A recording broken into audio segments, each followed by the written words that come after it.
Hey.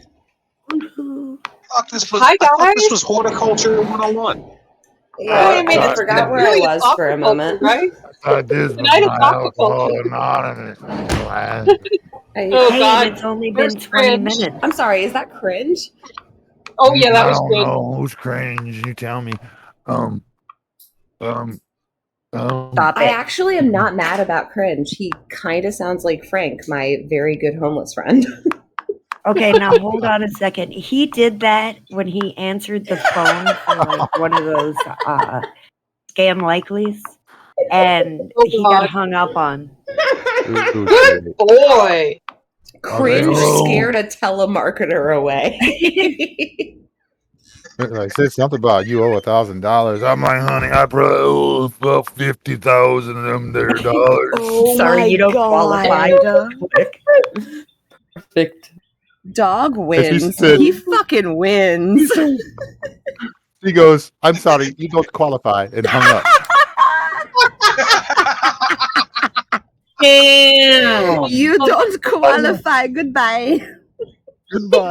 They Goodbye. didn't even say goodbye, dude. They just hung up. I love you. Damn. God. Talk about rejection. Right? Oh, Like even the telemarketers don't want his ass. Oh my God. Rejection. Poor Okay. cringe. I'm sending a quick double picture. Here's our table of bonsais, and then the second one is so a cool. close-up of our juniper, one of our juniper I love the bonsais. table too. It's so rustic. That's a badass table. Oh, one of our favorite bars shut down and got like demolished, and they put all of Save the the bar Save the furniture prop. up for auction. Yeah.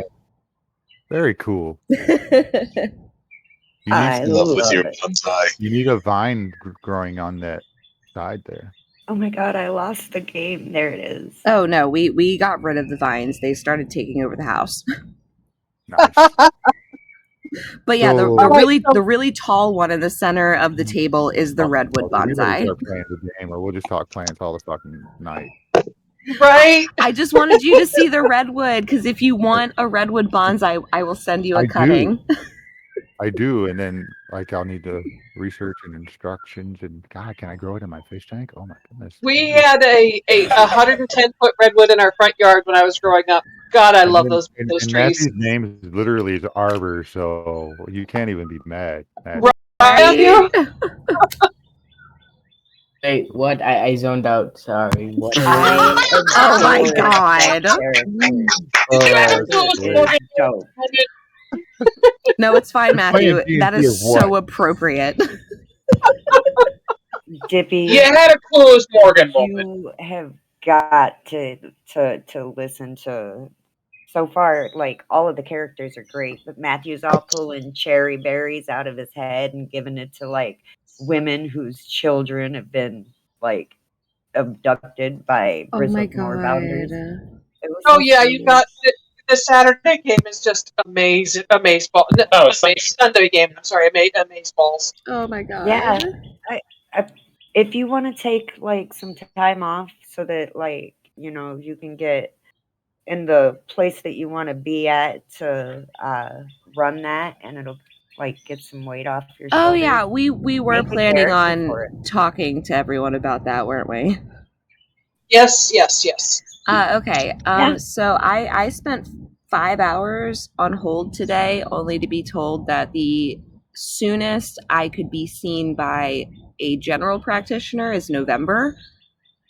Oh shit! Jeez. Holy crap. Yeah. So I've been having rolling panic attacks today. Oh baby, no, that's not. Oh fuck. And the only way I could get seen sooner is if I go out of state, which would only bump me up to September. No. There's got to be some way we can get this. That's literally only to see a normal doctor who will give me a prescription for the MRI that I've been asking for 3 weeks. Right. No, they'll give you the prescription for it and get you referred to a specialist who then won't see you again for 6 months. Mm-hmm. Yeah. Revolution will not be televised. I think I need to get on the phone with you and start getting Wrong. some detailed insurance information and then start acting as your health advocate, baby. I had some I've done ideas. this. Yeah, that don't sound right at all. That it's song's not- on my playlist, Steven. This is It doesn't America. sound Don't right, catch you but slipping no, on what? No, hold on. It kind of depends on kind of where you live and shit, because we've run into the same situation here at Paula's Medical. Yeah, no, I know you have. It's a similar Oh, yeah. situation. I mean, that's what I was Similar. told. Like, I was literally told the only place I could be seen in my state, I can't be seen until November. If I Right. go out of state to either Maryland or Pennsylvania, I still won't be seen until September. And Paula has also, you might be out of network. Yeah. Like Paula, for instance, has to rely on her glaucoma medicine on free samples because not even her fucking Social Security covers it, and it's like $300 a bottle. I give it a decade before we have some kind of armed revolt. Yeah, well, Kate's having signs of glaucoma too, so I'm going to have to go down that road with her. Because now she has a pupil that's permanently blown, it's permanently dilated. Oh my God. Shit. If she's driving glaucoma and they catch it early enough, they might just they'll get her to have the procedure done, which Paula had, but it didn't really help. Sweetie, she has no insurance, none at all. You know, I'll see if I can come across some stuff. I have some friends there, and the one girl, she was a neurosurgeon, but then she got sick, but she knows all kinds of little secrets and shit. We'll see what we can find out. Yep. First thing she needs to do is get an ophthalmology referral, so that's the first step. Yeah. I mean, you could get one if oh sorry, Dippy. If No, you go can ahead. get the eye doctor that she went to, that like just to get glasses or something, they will bump you up in queue, being that it's bad enough, and then they might be able to help out too. Right, yeah. No, that's the first thing to do is to hit the optometrist where she gets her glasses and have them give her an ophthalmology referral. Yeah, take your time, honey. I love your outfit, by the way. Yes. I give it a decade before we have an armed revolt. Oh, yeah. The boots are killing it, man. Oh, okay, man. so which outfit is this? I got to see this. Oh, no. It's a girl walking down the street. Oh, okay. She's just walking in front of my house, and I really like she's got like the Daisy Duke shorts and a Metallica torn up t-shirt and combat boots, and she looks hot as fuck. Nice. That's cute. That's cute. All right, guys, get to the back to Exandria channel, please. The TROLGG back to Exandria channel. And at some point in time tonight, we'll actually get to gaming. Eventually. I need 1 second. I had a dream, Matt, that you were writing a book. And you were like in your 20s or like early 30s, and you were writing a book about coming of age playing D&D with a whole bunch of weird ass grown-ups. And it got picked up for a movie. Okay, in that sense, I would want Zoe Saldana to play me. Yeah, I think I'm Miriam Margulies. Or Rosario Dawson. That works, yeah. No, I think I'm definitely Miriam Margulies. Either that or what's her name? The one that was that played Mary in Hocus Pocus. Oh my God! Yes. Yes. And I'm sorry, Kathy Najimy. I will not accept anything less than John Cena playing dog. What about me? I'm going with Jackie Chan. What did I miss? John Cena would be perfect for Dante, man. Oh my God! Okay, no, so Dante would be The Rock, 100%. Dwayne The Rock Johnson is Dante. I actually think Chris Hemmingsworth would be a great Dante. Oh my God, yes. Too sexy for his own good without any knowledge of being sexy. What's the guy that played Scooby-Doo in the live-action movies? What's his name? Oh, that was wait, Matt something or other. Something like that. He has like Parkinson's disease or something. I Can't remember. Was it his name. Shaggy who played him? Yeah, the guy that played Shaggy. Yeah. Are you talking about the guy that plays D&D? Yeah. Yeah. Yeah, I think he'd be a great Steven. Oh my god, yes. Oh my god, Yes. to play Steven? Too cute. Yeah, he would be great to play like Ulrich and Queequeg. Oh my god, yes.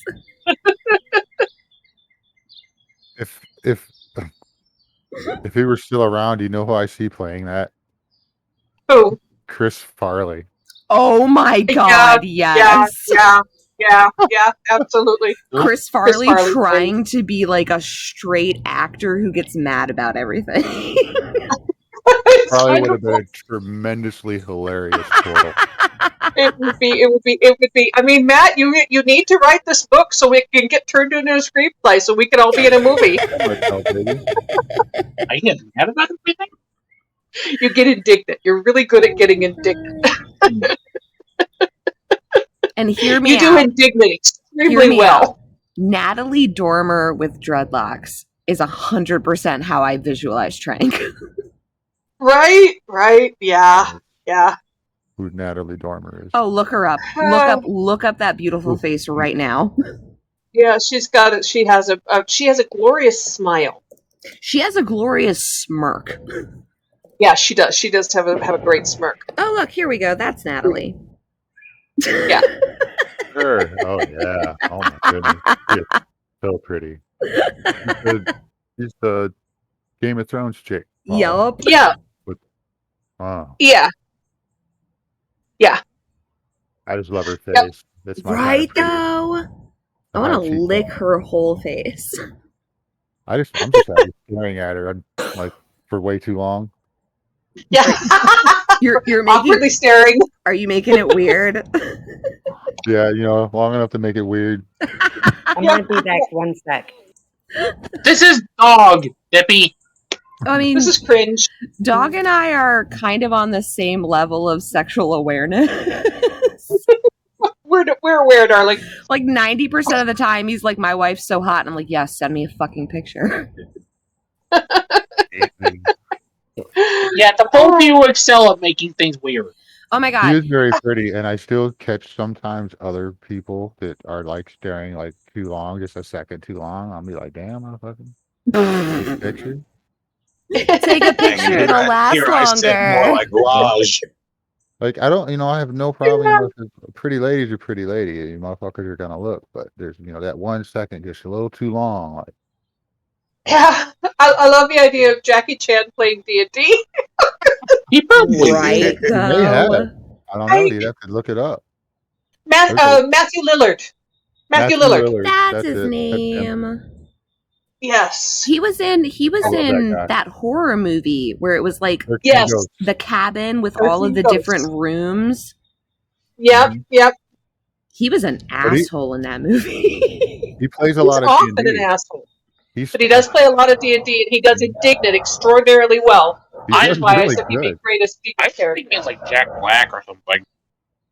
Steven also said Jack Black would be good too. Zach Yes. Black's probably played some D&D too. I don't know if he's done any streaming, but Oh, that would be funny. Oh yeah, no, Kathy Najimy or Miriam Margolyes for me, definitely. I was thinking Zach Gal. Yeah. Oh, both of them are nanny ogs. I feel like Zac Efron should play Enoch. I don't know who she is, but I picture Tranquility being more like visually, that is. What's her name from Pirates of the Caribbean? Keira Knightley? Oh no, Calypso. The one that played Calypso. Fuck yes. The chick who turns into crabs. Yeah. Yeah, that is very Tranquility vibes, agreed. With the black lipstick. Yeah, I love her. Like, whatever. You're pretty. So what? Well, what? No, see, here's my thing with Keira Knightley. She's pretty by standards that we've told are pretty. I don't find her attractive at all. I mean, she's very generically porcelain pretty. Like, well, and she also does that weird like cat butt face thing where her mouth just looks like an asshole all the time. She's a decent actress, though. She's a great actress. She's just She just makes cat butt face. That's it. I'm proficient with whips. Okay, so back to Exandria. Now that we've established that Matt has a book in his future that's going to be picked up with the movie option, obviously it's got to be. Obviously. Yes, Oh, we'll have for sure. many characters from us as inspiration for him. Yeah. Everyone's gonna be played by like A-list or B-list actors. Yeah. It's gonna be wonderful. I love you, Matthew. As long as Enoch can be played by Zac Efron and Noche is Robert De Niro. No. Noche is played by Cage. You talking to Enoch me? You talking to played by me? Cage. You talking to me? You talking to tell you. me? Taxi! All right. When we left off, you guys had loaded yourselves into 2 carts, and you were split up a little bit. 2 of you were walking, 2 of you were in one cart, 2 of you were in the other, with the members of the other group riding along with you. One of them was walking, and 2 of them each were in your carts. Do you guys remember which carts you were in? I'm pretty sure I'm pretty sure Wild. Geico is walking. No. No? I think Geico and Tazcool were in the front cart with Ao and the Rogue Istvan. Istvan. Uh-huh. Evie and Jojito. Jojito were in the rear cart with Dermot and the Wizard. Galsnariad, something like that. Yeah. And Pete was And walking on the Dermot. left side of Evie's cart. Maggie was on the right-hand side, and Queequeg was bringing up the rear. All right, so Stephen got us sorted. As you're leaving Chigao, I'm sorry, go ahead. No, I was just saying, nice. Holy crap. Yeah, as you're leaving, right? I rely on Stephen for my synopsis, you guys. He has got a. In case you hadn't figured this out, the only reason you have any continuity at all is Stephen. Nice. Yeah. Props to you, brother. Yeah. Thank you. So, as you're leaving Chagao, it is mid-morning. You're getting started on your travel into the Emerald Loop, headed down to the caravan stop that branches off and heads through the barbed fields to Bazozan. It's about 12 days travel at a normal pace, with 6 or 7 days generally in the Emerald Loop, 1 or 2 days layover at the caravan stop while you guys get reprovisioned and fix anything that needs to be fixed, and then another 5 to 6 days on the way to Bazozan through the barbed fields. And I believe there was a prank involving an invisible horse. Yes, we have an invisible horse. Well, there's 2 horses in the front of one of the carts, and then 2 horses behind each cart, so that you can trade out your horses every day. And I Well, use I turn definitely ran interference for a visible horse. All right, so is it only 1 horse in the traces that's invisible, or 2? Just 1. Okay, and is it on your cart or is it on the lead cart? It's on our cart. Oh. We had Jojito got the captain. I don't know what the hell the horse driver's name is, but he had gotten his attention, and I had turned the horse invisible while nobody was looking except for Joe. And then he looked back and he thinks that it's the wizard that did it. So the wizard's like, I didn't do it. And I'm just sitting there laughing my ass off. And Joe's like, that was a good trick. So Dermot's driving your cart, and you and the wizard and Jojito are trying to pull the wool over his eyes by turning one of the horses invisible. They're trying to pull pull the wool over his eyes Okay. and framing the wizard. Right. Got it. All right. Tazcool and Geico, who's driving your cart? You two? One of you two, or one of the other party? I'm one of the other party, I believe.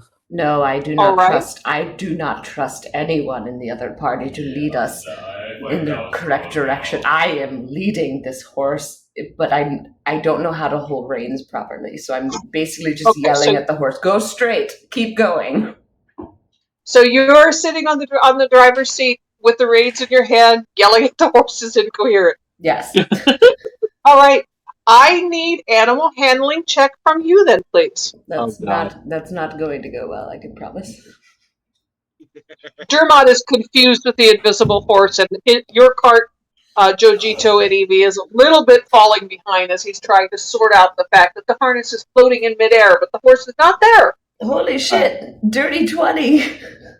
Oh, yeah. No, so these are really experienced, not old, but older animals. They've been in the reins of these carts before. They've had inexperienced drivers before. They know where the road is. They know where the road's going, and they're sort of ignoring you and proceeding down the road, as good horses do. I am behind Evie's Jojito's cart, right? Yep, you're behind Evie and Jojito's cart. And I'm reading a book while I'm walking. Yeah, you're reading a book and holding your sunshade umbrella over your head. Or under your arm or whatever. Just pull it up under my arm. Alright, Jojito, as you look out of the back of the cart, you see Queequeg strolling along behind you guys. Umbrella tucked under his arm, and he's reading a book. Hi, Queequeg, I like books. You mind if I read that one after you're done? Yeah, I just picked it up in Jagao. So what is the name of your book? Weed Out Accordion Basics. Oh yeah, no, he's reading his instruction book on how to play his concertina that he picked up. Oh yeah, it's still a book though. I don't mind. Oh God, spoken like a reader. I love you, Joe. It's so we will true. fucking read anything in a pinch when we have nothing to read. We'll read anything. Like, God damn it, when I run out of shit to read in the bathroom, I just read the back of the shampoo bottle, and it's very interesting. All the time. I spent a substantial amount of time on state vacation. Oh my God. Yeah. I'll read anything sometimes. Yeah. Something to occupy our eyes with. Right? Even the great Gideon Bible when there's nothing else. Oh God. I know way too much about Pantene. About what? Way too much about Pantene. Yeah. Pantene I love you. Pro V. Yeah. Dude, the repair kind. Yes, motherfucker, yes. Repair and protect. There's a lot of different kinds of glycerins in that. Yeah, and all kinds of sulfates. We know how to eliminate dandruff. Selenium. That's why I can only wash my hair once a week with it. If I use Pantene more than that, if I use the Pantene more than that, freaking, I get freaking built up and nasty. Please, someone send him home. All right, sidetrack not into shampoo notwithstanding. I need perception rolls from everyone, please, as the morning progresses and you've passed into the early afternoon. You're well out into the countryside. You're entering into the grasslands of the Emerald Loop. Can I take that 23? Yes, you have. Okay, so we have a 23 from Queequeg. I'm rolling to see if I actually notice the cart slow down, but 27. I'm Wild. good today. You said perception, right? Don't think perception, yes. 11. Don't jinx yourself. 11, Matthew? Yep, 11. Perfectly average.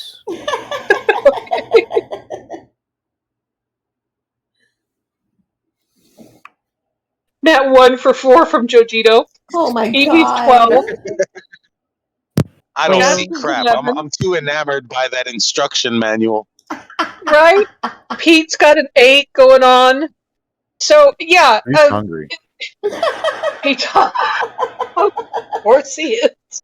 So most of you do not notice, but Geico and Queequeg notice, sort of off in the distance, over to the left, there is a very large something or other creating dust coming up over the plains.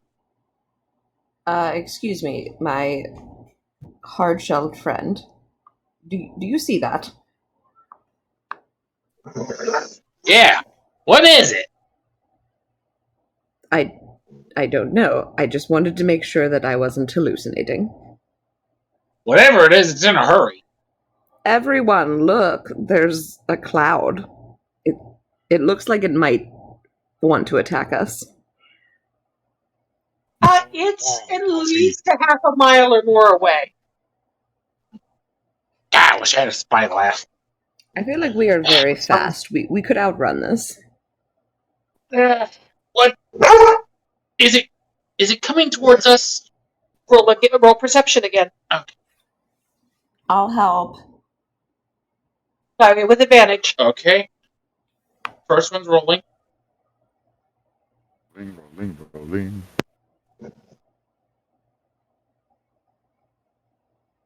Bogey is in zoomies and bark mode. Sorry guys, the noise is loud.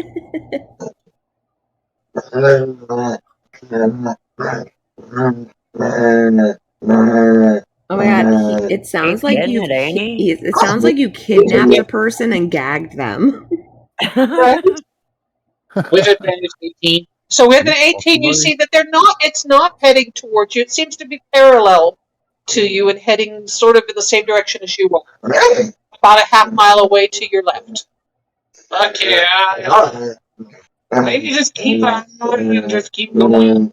See if it turns towards us or anything, but just keep going. Does that make sense? Yes. Everyone continue looking forward. Do not pay attention to anything that's going on to your left. Maggie walks up beside you, Geico, and says, "That's mammoths." Mammoths? Yes, mammoth herds out here in the Emerald Loop. Damn. Can I roll a perception? That sounds like a lot of meat. What did you say there, Gala? Can I roll a perception to see if I hear him say mammoths? You heard her say. You very definitely heard her say it. She is the full ogre, and her voice kind of echoes and thunders around you guys. Okay. I'm going to start listening to what these guys say a little bit closer. All right. Are you letting your invisibility spell lapse, or are you still keeping an invisible horse out in front of you? Oh, we're going to keep the invisible horse. I don't know why this horse is just. It's ever since we left Chagao. I see the harness. I can feel it. It's there. It's pulling on the reins, but it's just not there. Oh, sorry. What did you do? You know what? I seen what happened. See, what had happened was, okay, do you see that big cloud over there? Well, it really scared the horse, and then he had a hiccup, and then he was, gone. The cloud they just now said that they saw the cloud. The cloud hasn't been, the horse has been gone it's been gone since we left Chagao. Would you guys, Galsarian, I swear, I'm gonna just, Dermot is just beside himself, pissed off. Ha, ha, ha, ha. I'm gonna come beside the horse, look at Evie and say, just look at her. Yeah, Queequeg is giving you the one raised eyebrow glower, Evie. I didn't do anything. It was the It was me. Thingy. It was me. It was Keiko. It was absolutely me. Keiko's magic. I thought that if I made a horse invisible, that I would be able to eat it later without anyone noticing. And he's gonna give a big, very obvious wink towards Evie. Do you honestly expect me to believe that malarkey? And I Dermot would says, hope you "Hey, you can't eat the horses. Damn it! Make it so that I can see the horse, because I can't see whether something's wrong. You guys don't understand. Oh my god!" And Ao comes up, crossed arms, and looks at Dermot and says, "Quit having a fit. If there's something wrong with the horse will tell you that there's something wrong with it. You listen to the horses." And Galsariad's going, "Yeah, listen to the horses. Do what she said." Your friend seems incredibly smart. I'm not. I'm done. I'm done. And Dermot climbs in the back of the cart and leaves the seat of your cart empty, Jojito. Ow! May the gods Well, bless guess you, it's all- Dermot. What'd you say, Evie? May the gods bless you, Dermot. Sorry, Joe. What did you say, Joe? I'm rolling. Hold on. Okay. I only got an 11 animal handling. No. All right. So are you jumping on the cart seat? Well, I grabbed the reins anyway. And Okay, then, so yeah, you I'm moving forward so we're not just like wandering off the trail. Hold on, that Right. bastard jumped off the driver's seat. Yep. Yeah, he Yes. jumped off the driver's seat into the back of the cart. He just left in the middle of driving the cart. Cart's moving down the road. So, He's my hero. with an 11, Jojito, you were able to pick up the reins and sort of scramble into the driver's seat, but the reins are tangled and you don't know which one goes to which horse because you can only see one of the horses. I don't know how to do this. I don't know what's happening now. No, Pete. No, You're in Pete. the other cart, Pete, Geico. this is funny, but it's not that funny. And Galsariad says, if you guys make me waste a spell to do Dispel Magic, I'm going to be very upset. Would you like me to scare the horses I have a into meta being question. good? What, dog? Like, if somebody were just to like poke the horse or touch the horse, doesn't that dispel the magic? No. Okay. Yeah, I believe it's the horse has to either attack or be attacked. Like, Yeah. I guess like Alec could like punch the horse because that would be no damage, would still be considered an Not attack. while I'm driving. Oh my Not while I'm driving. Can we just appreciate the fact that Bear just very sincerely offered to punch a horse? Geico's I offering to eat the horse. suggested. Caspool suggesting punching the horse. Pete's laughing his ass off. Evie is consoling Dermot. Galsariad is threatening whomever casts the spell because he doesn't want to waste a spell. Evie, will you just spell already? Fine. And she's gonna wave her hand, and then she's gonna realize, hold on, I didn't do it with my hands. So she picks up the jewel of the 3 prayers off of her chest, and she's like, okay, you can make it drop now. And the spell wavers and goes away, and every member of the other party glares at you, Evie, as they realize that they have been hoodwinked by a 10-year-old girl. They're silly. You know, Dermot, a little life advice for you. Never jump out the driver's seat. You know, I'm a little kid. I have a whole life in front of me, and you almost took it. You're right. I'm sorry. It was very irresponsible of me. And he will climb up there beside you, Jojito, and help you to untangle the reins. But then he will hand them back to you and say, yeah, but I need to go lay down for a little bit. And ask you if you've got the reins now, and then go back into the back of the cart. And very much, very much pull up one of his blankets and kind of huddle in the corner of the cart, muttering to himself under his breath with his blanket over his head. I'm gonna go kind of kneel down back by him and Mr. Dermot. What? I'm sorry. I didn't know that you was gonna get all woo-hooed about it. But you know, I'm not really a follower of the Luxon. So, do you know, that means that I won't come back. But if I followed the Luxon, I could come back as your child, and then I could pull tricks on you all the time. Wouldn't that be great? Oh my Maybe. God. Do you got a pamphlet? Luxon, spare me. No, I don't have a pamphlet. No, I don't need you coming back as my child. No, I don't want any more tricks played on me. Just I have a headache. Can you just let me rest? Yeah, and I'm gonna give him a kiss on his forehead and cast healing word. May the Raven Queen bless you for 9 hit points of headache. Psychic healing. Thank you. Thank you. I'm just going to rest a little bit. And he curls up and he no longer looks agitated and anxious, but he very definitely curls up and goes to sleep in the corner. While Night, Jojito, I need you to roll animal handling one more time to see how you're doing with piloting the cart. And Yes, Eva, you're in please. the back of the cart with Galsarian kind of like winking at you like, good one, you did good, kid. I'm gonna say, I love you, Dermot.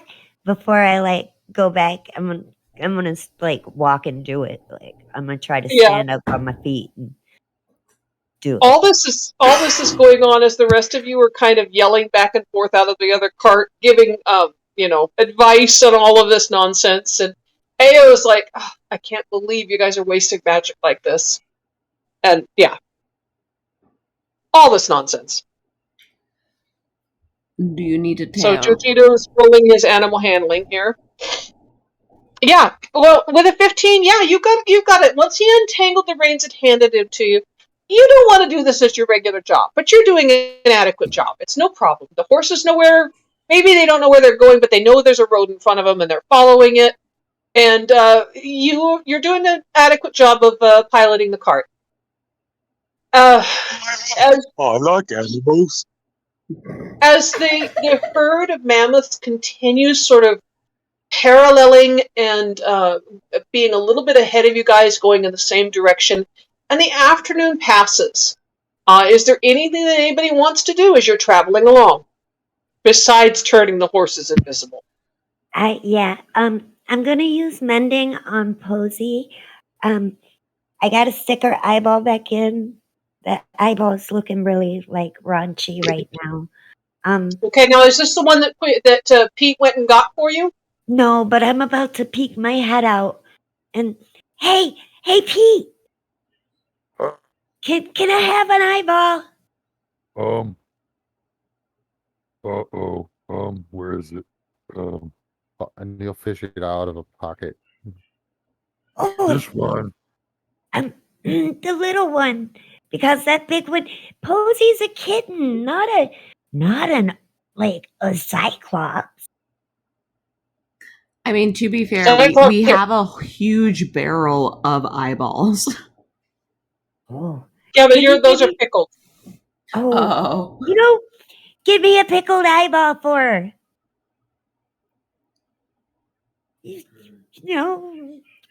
And when he gives me the pickled eyeball, I'm gonna Pete, can you wipe this off with your druid craft and get the dill off the white part? oh my God. You don't have. Oh man. Can I use thaumaturgy to blow wind? Yeah. How do you not have druidcraft, Pete? I think you got it. It's the cantrip, and I didn't choose it. I swore you did. So you grew that little flower to put in Evie's hair and the I assumed I had jeweler it. stuff. Oh, you But changed I it thought- out? Okay. No, I never chose it. I just thought that Rick had it. Right, yeah, Oh, you're only able to choose one to trade out on an long rest. level. So yeah, I clean off her eyeball, the pickled eyeball, and I perform a little bit of surgery. And she's missing a huge piece stomach. So I'm gonna look around the cart and you know, I'm gonna I'm gonna sneak over to Dermot with this blanket and I'm gonna cut a little piece off of it. Okay. So that I can sew it onto Posy's stomach area. It's easily done, and now Posey has a bit of tartan plaid stomach. We're gonna have to call you Patch soon. You muted? So Geico is on a carriage, on a cart. Is he driving or is he like next to the person driving? Driving. Who is he next to? Huh? Nobody's next to you. You're driving the cart. The other three are in the back. Oh, okay. So I'm gonna look like who. Well, I guess who's on my cart or who's around my cart. Ayo, Istvan, and Tazgul. Tazgul, my good tail friend. Yes. I need you to take the reins for a moment, please. I'm not very good with animals, but I'll try. All you have to do is Tazgul, hold the reins. Wait. Tazgul, to do that, you have to roll acrobatics to get from the back of the cart over the seat and into the driver's seat, and then roll animal handling. Wait, can I give him a hand? Can I give him an advantage? Like I'm pulling him up onto it? You can give him the help action for one of those, not both. Okay, so I'm gonna give him the help action for athletics. Or for acrobatics, okay? Acrobatics, that one. Is it all right? Is it athletics or acrobatics, or is it just no? It's just acrobatics to get over. It doesn't require much athletics to get from the seat of a cart or from the floor of a cart into the seat. It requires acrobatics to get over without falling off. Acrobatics is dexterity and balance. Athletics is strength and endurance. You can do it. Looks on you have a -1 on dexterity. Of course you do. This is beautiful. 8. 8? Was that with advantage? Yes. Oh God.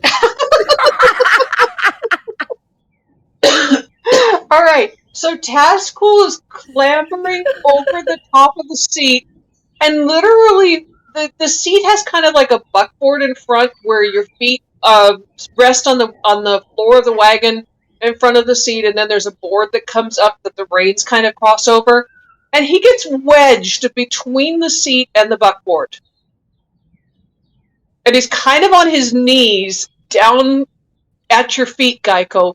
But he's big enough that he has pinned your feet to the seat, the seat upright. So he's now wedged in there. You're holding the reins, and he's stuck, and you're stuck. This is the opposite of what I wanted to happen. I didn't see it, but Can wiggle? Can you wiggle or fold? Maybe jiggle for sure. I'm trying to get out. Yeah. Athletics to get yourself pushed up off of the floor of the cart and back. I mean, it's a strength thing to push yourself up and out of this wedged position that you're in. I'm going to give him Bardic Inspiration. No. Oh, yeah, you can give inspiration. You cannot give any more help. No, I'm just giving Bardic Inspiration, but as he's trying to, like, get himself dislodged from this horrible spot, all you hear is Geico going, "My friend don't jiggle jiggle. He folds. I like to see him wiggle wiggle for sure." 25. TikTok. I am going to choose this. Okay, so 25, you're able to pop yourself back up. Animal handling, please, Geico. Dirty 20. Animal handling. Oh, God, okay. Yeah, you have to hold on to the reins while he's popping up underneath the reins. Critical fail. Yeah, you lose the reins. He pops up in front of you. The reins go flying. The horses are now kind of running free in the traces, and the reins are dragging underneath the wagon. Oh no.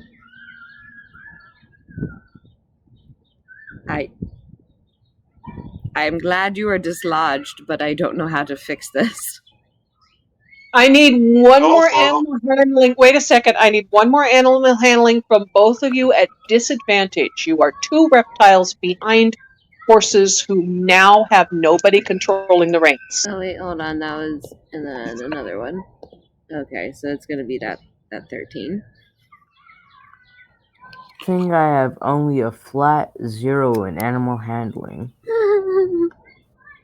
2. Damn! Oh God! Yes. All right, so we have a 13 and a 2. Yes.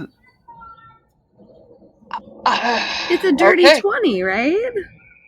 No, it is not a dirty 20. It is a 2. Oh, I got 2. just kidding. Yeah. With that, perception rolls from, let's see here, Pete and Queequeg. I got a 20. Oh God. Okay, so Queequeg rolled a 20, but you're behind everybody. Pete, I need a perception roll from you. Pete also rolled a 20. All right, you both see this and are able to speed up and sort of grab the traces on the cart before the horses bolt. Horses do not react well to the smell of reptiles. And 2 reptiles, very large ones, are behind them, immediately behind them, and have just caused a lot of ruckus and dropped the reins. So it requires quite a lot of work, but Pete and Queequeg are both very much strong enough to hold onto the traces while Ao gets out of the cart, retrieves the reins, and banishes you both to the back of the cart and says that she and Istvan will take turns driving. No, I thought all had problems. Yeah.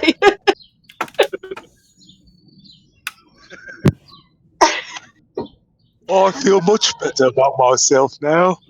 Right, so Taskell, you and Geico have at least for today been banished to the back of the cart. Well, okay, so this whole thing, the whole issue was Geico was trying to hand the reins over so that he could scuttle across the distance between their convoy and the dust bowl. All right. So you want to go and check out the mammoths? You want to go check out the dust? Yeah, I don't want to get super close, but I want to get close enough to like see how many there are. All right. Well, make this proposition to your team and see what they think about it. Is it all right with all of you if I crawl across the ground and see what we're dealing with? I like meat. No, I don't think I should try to take one. I'm pretty sure they're mammoths, correct? I can't. I just want to see how many. Can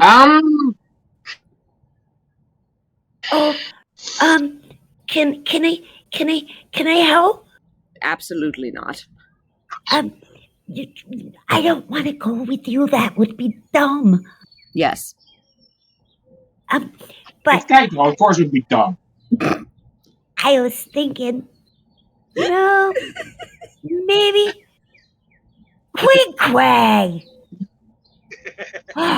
No, absolutely not. If he falls over, I will first spend 5 minutes laughing, and I'm pretty sure within those 5 minutes we will both be killed. Okay, so I'm going with it. okay. I mean, I would eventually help you up, but it would take a minute because I would laugh at you. Yeah, no, I wasn't planning on going with you at all. Good. What if they made you faster or cooler? I mean, if you could make me faster, I'm pretty sure I'm very cool already. No, I'm. Well, all of this is being debated. Ao gets out of the cart, says, "Yeah, no, we should go check out the mammoths. You coming or not?" Buddy? Oh, guys, hold on. I'm out front of my porch.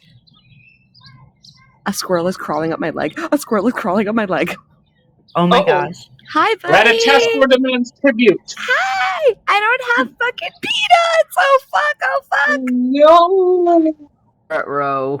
Uh-oh. He's leaving. Oh, but he's staying close. Well, he wants peanuts. Oh Have my Alex God. bring you some peanuts. He's so cute. What are you playing with a for the Disney man's tribute. princess? What the hell's happening here? I've been throwing shell peanuts out in my front yard for the past week and a half because Alex wants a murder of crows as pets, but all we've gotten is this one squirrel who fucking loves me. Nobody's catching what I'm saying. Yeah, they are. I don't think they are. Ratatosker. Do it. Oh wow, okay, I thought it was a girl. That is a boy. Wow. Wow. So I am going to I'm gonna give you a hug. And I am going to cast What are you doing? I am giving you the love of the Raven Queen. She said, she told me in my head, kind of, but not really, that I should give you a hug and I should bless you. And then I'm going to take one of the feathers off of my shoulder thingies and I'm going to put it in Geico's. What are you wearing today, Geico? Geico, I am assuming, is probably Winnie the Poohing it. So he's just wearing a shirt of armor and no pants. So I'm gonna kind of tuck it down in your neck hole, and then I'm gonna hold the necklace, and I'm gonna put my hand on your chest and say, "Be one with the goddess," and I'm gonna make you invisible. I don't. All right. Ah! Ao says, "Oh, now here we go again with the invisibility," and she's like, "All right, come on, let's go." And she will cast Pass Without Trace on both of you Ah! as you go to check out the mammoths. The tiny one's not coming with me. She's not allowed. She's too small and fragile. No. It's just you and me. It's just the two of us. We're going to go check them out. And to be clear, we are not attacking. But we are dating. No, we're not dating. No. Oh. No, we are not dating. Okay. I'm sorry. And she's absolutely talking to the air because you're invisible. But you're also having a difficult time perceiving her because she did cast Pass Without a Trace. So she moves ahead of you, and if you're not careful, she will move away from you very quickly. I'm gonna, as she's moving, I'm gonna reach out and try to grab her hand just so I have something to hold on to and reference. And she says, "What the get off of me? No, just no, please just hold my. It's not weird, I promise. I'm not doing it. You don't want to carry my eggs. I understand. I just need to know where you are." And she will stop and untangle a bit of string out of her pack and tie one into her belt loop and give you the other end to hold. I'm gonna tie it her by about 10 feet or so. I'll tie it around one of my biggest canine teeth. Oh God. Okay. All right. So the two of you tethered together by this bit of twine, separated by maybe 10 or 15 feet or so of twine, are making your way.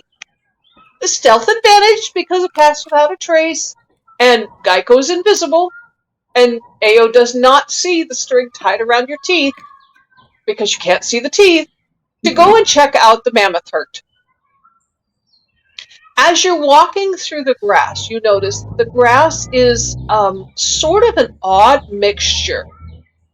The grass itself is the standard prairie mix of grasses and wildflowers. I mean, it's early summer on a prairie. There's a standard mix of flowers, some poppies, some cornflowers, a little bit of a sage blossoms. It has the fragrance of prairie grasses.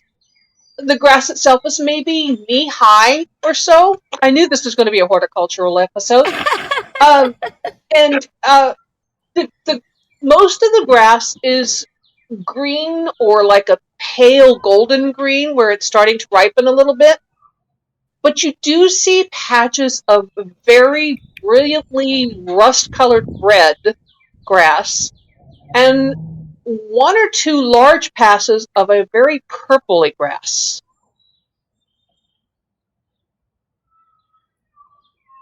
Well, first of all, as they're walking together, Geico is basically like at every opportunity just kind of belly flopping into the vegetation, and he keeps saying invisibly, like there's just this disembodied voice basically like, oh yes, this smells lovely, you should roll in this with me. No, that's right? fine, And it's fine. And you periodically feel the tug on your tooth as she's Ow. moving along, not seeing you flop into this grass.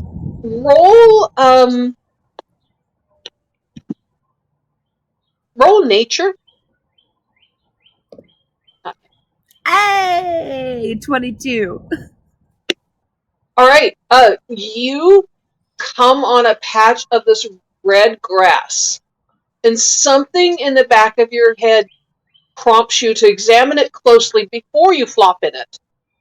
And you realize that the edges of it of the grass are silvery and quite sharp looking. And Ao comes up to you and says, yeah, no, that's iron grass. Stay out of that. That'll cut you up to bits. It does smell lovely. It smells like rust. It smells lovely, like I said. Okay. All right. So she says, you yeah, smell no, like sweat and body odor, and I think that is very attractive. She says, and you're weird. I mean, useful, clearly useful, but weird. Thank you. Right? And she says, yeah, no, stay out. The red grass, stay out of it. And the purple grass, remind me to tell Galsariad about it because he's probably going to want to have some of that. So wait, do we have to go around the sharp grass to like get a better view of the mammoths then? Yeah, as you're moving along, she very definitely steers clear of any red patches of grass. You know, you could just like, if you wanted, I am very quick on all fours. If you want to, sit on my back, like it's like a piggyback ride. And she looks at you and says, no, let's just go. Come on. You are and incredibly slow on two legs. And she's not slow. She has a 40 movement speed. And she tugs on the string to get you to come along with her. Ow, that's my tooth. Why did you tie it to your tooth? Because you insane weirdo. No, I figured I would. It makes more sense because then I can feel every movement you make.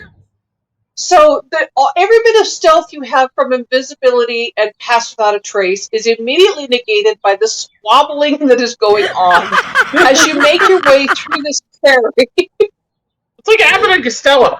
Really, we're just yelling at each other. And the rest of you kind of paused in the roadway can hear this, blah, blah, blah, back and forth at each other.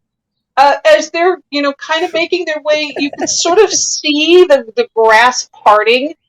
As they make their way away from you, pass without a trace, basically giving Ao invisibility after one turn's worth of movement, and Geico invisible to begin with, but the grasses are still parting on either side of them as they're making their way along, squabbling the entire way.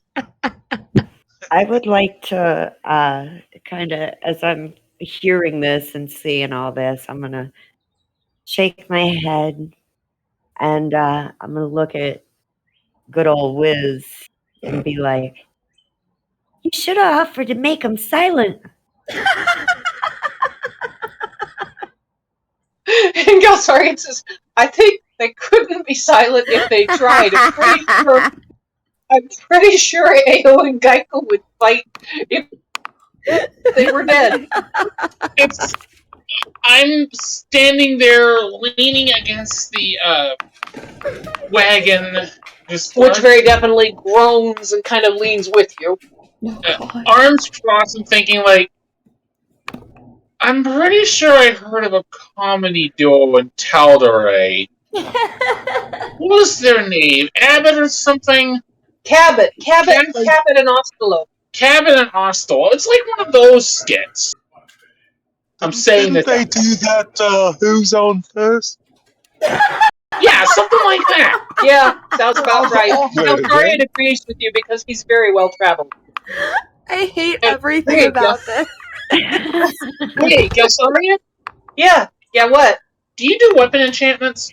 I mean, with the right enough incentive and the right ingredients, I can.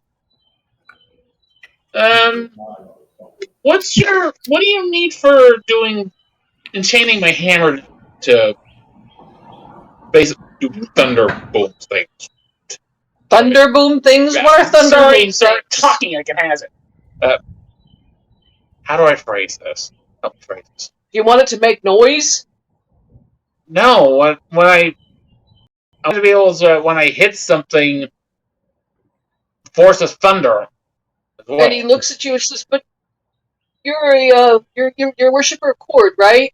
Yeah. Well, why don't you take it to the temple and have it blessed? Where's that? I mean, I think there's one in Bazzoxan. Okay. I've never been to Bazzoxan. Well, I mean, they've got all kinds of weaponsmiths there, and a temple to Cord, as well as to the Lux. So I mean, it makes sense. Like that, they could probably do something to help you out there. I can't do much here on the road. They also I have think you'll be able to do it on the road. quick wag. What? They also have a butt ton of pitchfork. Oh god. Oh my Okay. god. Galsari looks at you strangely, like Evie. What is a button? I mean, I know what buttons are, but what is a button? Oh, well, pitchforks. yeah, Why do you know about pitchforks? Okay, so, you know my kitty? Well, I hate to put it to you, but, like, he's a zombie. Yeah, I kind of figured that. Oh, wow, you're super smart. I thought I was doing really good keeping him, like, looking like... And, I'm gonna kind of pull him out of my pocket, and, like, one of his arms kind of slumps off, and I just kind of put him back in there pretty quick, and I'll fix him later. Okay, well, a button is, like... and I'm gonna look over my shoulder and make sure that, like, Pete's far enough away. And, it's like a shit ton. And then she covers her mouth and looks around again. And Oh, I get it. Yeah, your friend's an ogre, and you've got a zombie. Yeah, no, I see that. They kind of ran you out of town, didn't they? well, yeah. But Quick Wag, he needs the special sword so that he could protect me and this necklace that we got. Like you. Special sword? Well, yeah, don't you need something pretty, like, I don't know, a special weapon? I've got weapons. I've got a pretty decent warhammer. I've got hand axes. I've got a dagger. I've got javelins.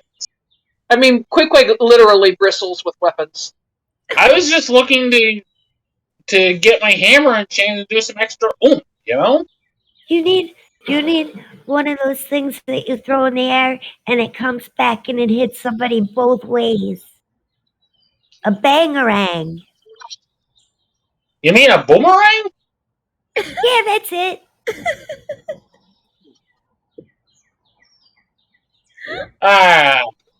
Do boomerangs? Yeah, I don't think they sell those around here. Jojito, you're hearing all of this. Do you have a boomerang? Do I have a what? A boomerang? No, just thoughts. All right. Have you heard of a boomerang before? Isn't that bent stick? I read a lot of books, so isn't that bent stick that supposedly comes back at you? Yeah, that's the one. I'm not sure why somebody would want to attack themselves, though. It just doesn't seem practical. No, I think I see what she's saying. You throw it at the person you're attacking, and then somehow it returns back to you after it hits the guy. That would be a nice one. Yeah, no, like the story of Albert Man. Like he has a boomerang and he throws it at people, and he has like this zoomy thing that he puts on his belt, and he could climb up mountains with a single thrust. It's awesome. I turn to look at her and say, Owlbear Man? Yeah. And what kind of books are you reading, kid? Well, that one was more like, have you ever heard of a comic? Okay. Don't know what a comic is. And Dermot raises his head and says, "Yeah, no, I saw those. The Adventures of Albert Man. They were really popular in Atari there for a while." Whoa. What the hell is that? Joe, you're echoing. Yeah. Ooh. Joe. That's weird. Are you getting attacked Yeah. by gremlins? No, it was the cat came in and begged me to go give her food because her food bowl was empty. So I went out there and took my speaker with me, and my roommate and a buddy of ours is jamming out on the radio. That was my bad. Gotcha. Oh, okay. Yeah, Because that was weird. Robot. So yeah, Dermot agrees. He's read all of the Adventures of Albert Man, and he will absolutely bond with you, Evie, over the comics, the Albert Man comics, which he collects. And he pulls 2 or 3 of them out of his pack and starts showing you all the Adventures of Albert Man. And I mean, the attention of the party gradually drifts away from the 2 members that are off on their own little adventure and goes to, looking at Albert Man comics. As the afternoon passes on,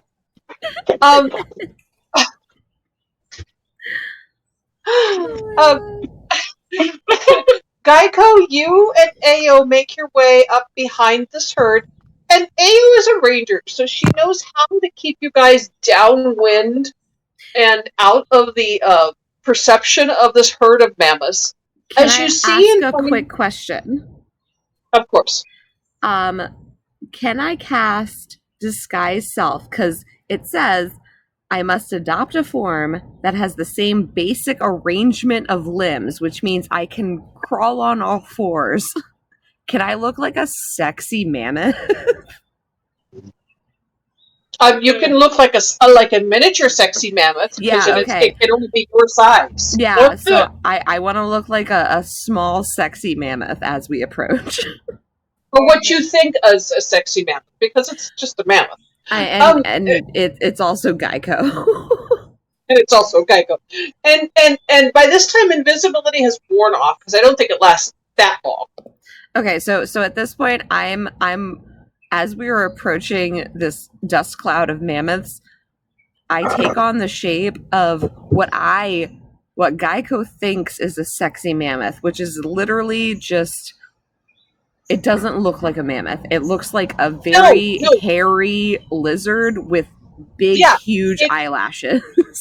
It's a mammoth that has shorter legs than normal, is medium sized, not large, and it's belly crawling. It's belly crawling, and it has a longer belly than it should. It's a mutant pygmy mammoth. Yeah, so kind of a mutant pygmy mammoth, as Stephen says. And you're very much doing the lizard walk, where the back end goes one way as the front end goes the other. Moving along beside Ayo. What, dog? She's a mammadoodle. Yep. Mammoth, yeah. And Ayo looks at you and goes, "What the fuck are you doing?" Don't worry, I've got this. Hello, boys. I don't know what you've got. Hello, boys. It is me. All right, so you're approaching the herd? Yeah. So yeah, Ayo stays in concealment, downwind, so that her scent can't be carried to the herd. As you, in your disguised self, still smelling like a reptile, approach. Can I like roll in mud or something on my way? You still smell like a reptile to a bunch of herbivores. Yeah. It's my new perfume. Right? And you approach this herd of mammoths who look at you and panic. No, don't worry. Everything's fine. I'm here for you. And they immediately run as quickly as they possibly can in a pile of dust. I mean, they're raising dust 100 feet in the air, as far away as they can from you. Can And I Ao's try ear to? is cussing. Can I try Like, to bite at their ankles in the sense that, like, I'm chasing after them to lead them further away from our group? You can make one bite attack roll at disadvantage. Okay.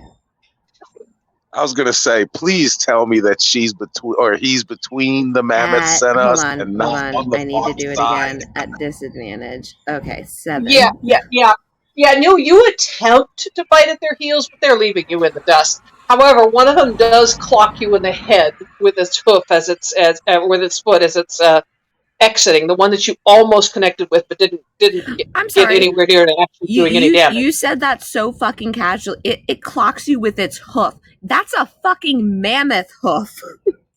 Yep, it is. Roll survival. Of You course. continue to be correct. Very good. I'm that kid in class. You forgot to give us homework. 23. Okay, so you roll with the punch. You see it coming, and you're able to kind of roll with it and get away. It does not do any damage, but you are lying in a heap of mud and mammoth droppings as they rapidly beat feet in the opposite direction over towards the foothills away from the party. I did it. And Ao looks at you and says, we came to look at them, we came to count them. I don't know what you did. I don't know why you did it. I don't know why you're alive, but at least they're going the other direction. Let's go back to the party, and if we find water on the way, you might want to wash off. I find it incredibly entertaining that you feel as though I only came to observe. No, I came to make sure that they did not get anywhere near my ward. All right, fine. Whatever. So I need perception roll from you, please. You're a very angry woman. Look at the price for a spyglass. 16? Yeah. You see, not far away, rather confused, underneath a tree, two very large, sort of feline beasts.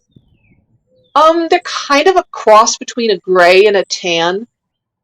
And they have sort of savory tooth aspect to them. They're longer in the center than a lion would be, about the same shape as a lion, sort of longer in the center and with bigger heads. And they're kind of lying underneath the tree at the edge of where the mammoths were crossing. And you realize that they were tracking the mammoth herd, and you managed to startle the mammoth herd before they got a chance to pick off one of them. Oh dear. Are these? I can fix this. I promise I can fix this. Hello. And Hello. Hello, friends.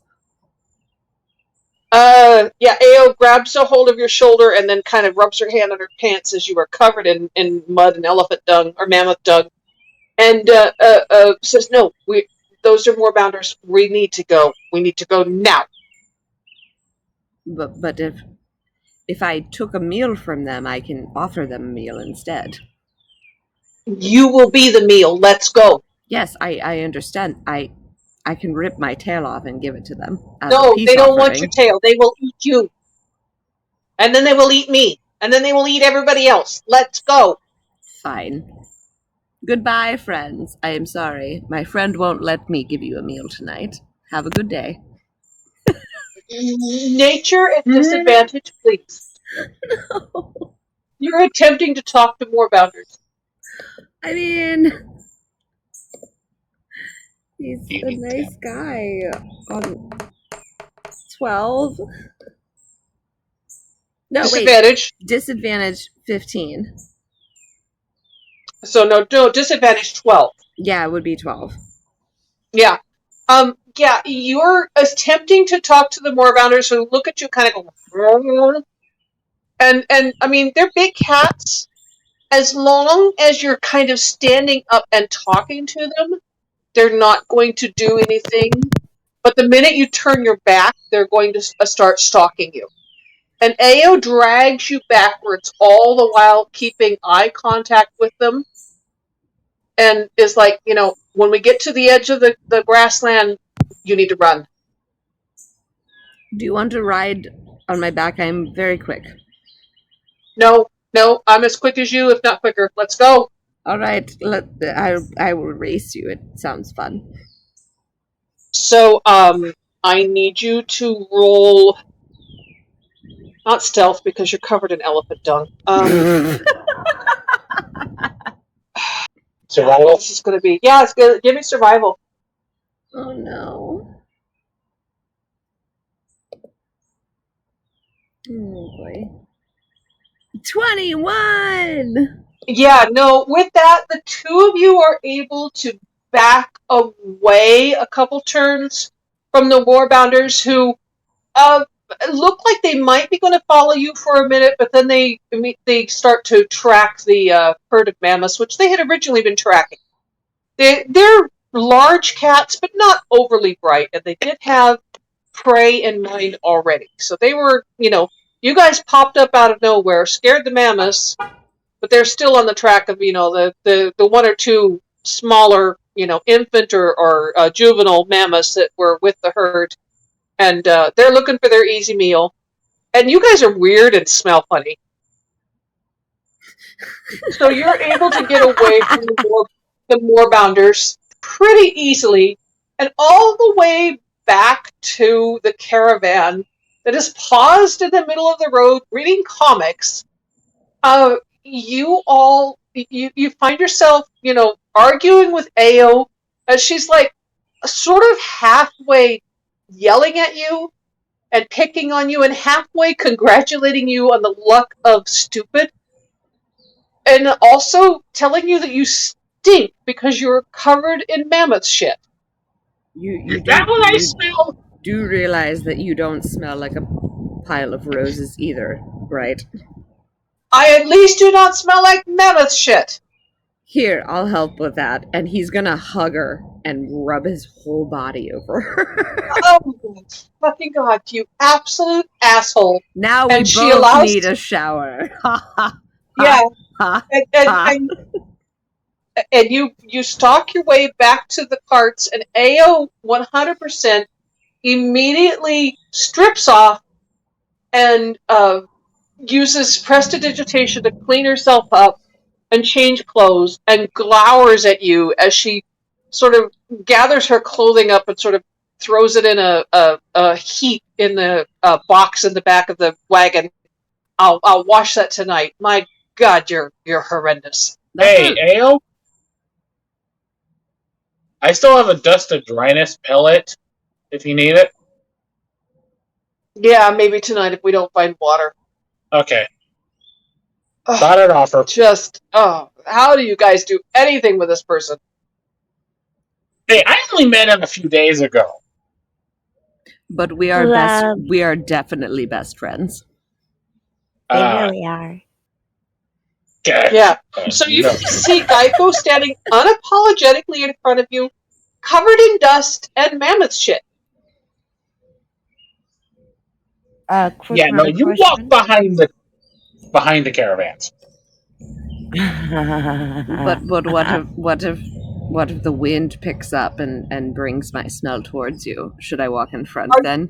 Should I base my walking on the direction of the wind, Mr. Turtle, who can't actually get himself up when he falls over? Right. Are you still disguised as sort of a deformed mammoth? Oh yeah, I still look like a weird ass like stripper from like a corner, but as a mammoth. You You look look like like a that Muppet. skinny elephant. You look like that skinny elephant from the old Disney Pink Elephants on Parade. I mean, I feel like the most apt description is Snuffleupagus, but if he had been a stripper and a whore for 12 years. And skinny. And yeah, like, I mean, that's part of it. He just hasn't been fed a proper meal in years. Right? Okay. Yeah, absolutely. So, how long have we been there, waiting for? About an hour, maybe an hour and a half. Okay, so does that qualify as a short rest? Yes, you all got short rest. And Geico and AO did not. Oh. Also, I would have spent that hour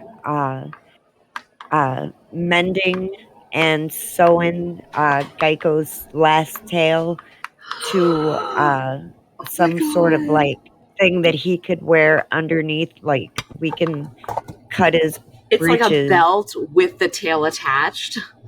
Yeah, like I'm not sure if we're gonna do it. Do you want it, Matthew? Do you want it so that the tail peeks out and the leather's on the inside of your pants, or do you want it as a belt?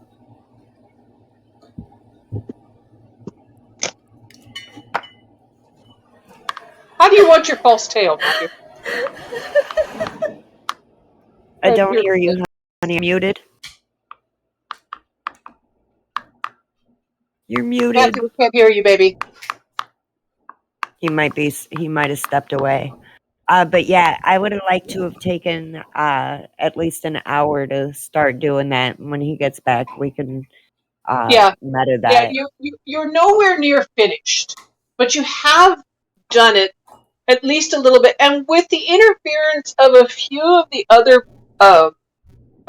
party and the assistance of your druid friend and Queequeg, who's also, had kind of a lifetime experience of fishing and preserving things for, long journeys, and Jojito, who comes from a hunting background, you realize that the tail needs to be not just hollowed out and all of the meat removed and then stuffed, but it also needs to be tanned before it can be, worn as a false tail. It's not something that's going to happen overnight. You're not going to be able to do this overnight. Could thaumaturgy help speed along the process? It might help with the process of cleaning it, getting the meat out of it. It's not going to help with the tanning process, and it won't help with the sewing. Yeah, I got the sewing stuff down. Okay, so you can use thaumaturgy and the assistance of your friends to scoop all the meat out of it. And I mean, between Dermot, Jojito, Pete, and Maggie, you have willing people to consume the meat as well. And Geico. And Geico. Well, Geico's not there, but Queequeg's also there. Geico is absolutely not on board with anyone eating the tail he just gave someone. Well, I mean, you're not there, and they have to get rid of the meat before the meat goes bad. I wanted to eat the first one in the first place, so I'm down. I don't eat any. I can't eat any Geico. Yeah, my friend. Yeah, so Dermot and Jojito and Pete and Maggie. Pete, are you helping them with this consumption? No, Pete's not eating Geico's tail. Yeah, thank you, Okay, Pete. so but Maggie very definitely is. So Geico friend, not food. Right? Dermot, Jojito, and Maggie, though, make quick work of this meat. No problem whatsoever. Why can't you be both? Oh my god, you guys ate my fucking tail. Tastes like chicken. It doesn't. Okay, you know what? Fuck you all. It does not taste like chicken. It tastes like incredibly rubbery, weird fish food. It's awesome seafood chicken. It is literally a fat gecko tail. It is rubbery. It's incredibly chewy. It's not tasty. You have to use so much fucking salt to even a little bit enjoy this. Yeah, it's sort of like a cross between. It's sort of like a cross between raw chicken and squid. It's whale blubber without the seasoning. Hold on. I'm a though. Goliath. I'm not really picky. Oh my god, I'm sorry. What dog? You don't even know they're eating your tail. I know. I'm just Yeah. letting all of you know what it tastes like right now because you are clearly you don't give a shit about Geico's tail. I mean, to be fair, Jojito already indicated interest and is not picky. Dermot is a goblin and Maggie is a full ogre. They really don't care. I mean, I'm so disappointed. Love you, Geico. Love you, Geico. You It just taste tastes so good. good. Wait, does Geico hear this? Like in the distance, like "Love you, Geico." Yeah, occasionally. Sorry, I accidentally clicked a thing. I'm not trying to On the way intimidate home. anybody.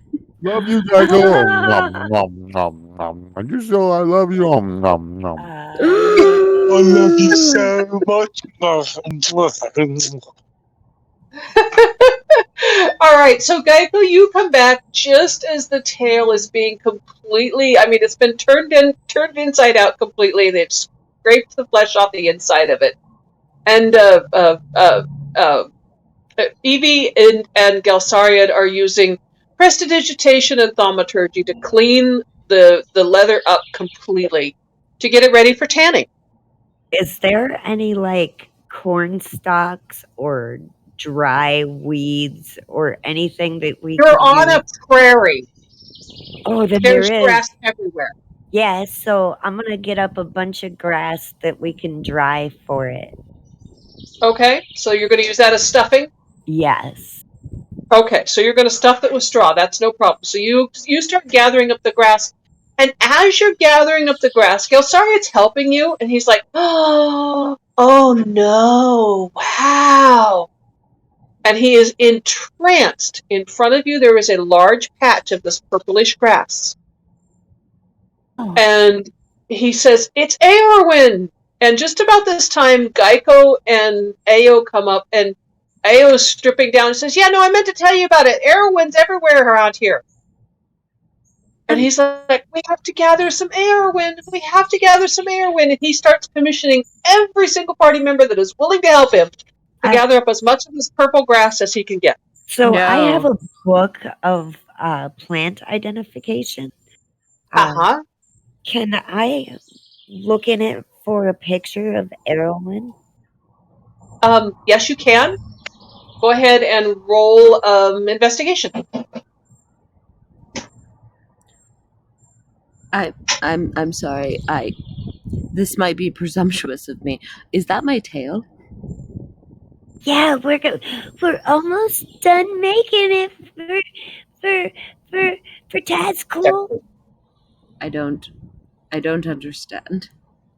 Remember, you said that he could have your tail as a dragonborn, so he's the first dragonborn with a tail. Yes, I was assuming that I would just use my spells to permanently attach it to his buttock.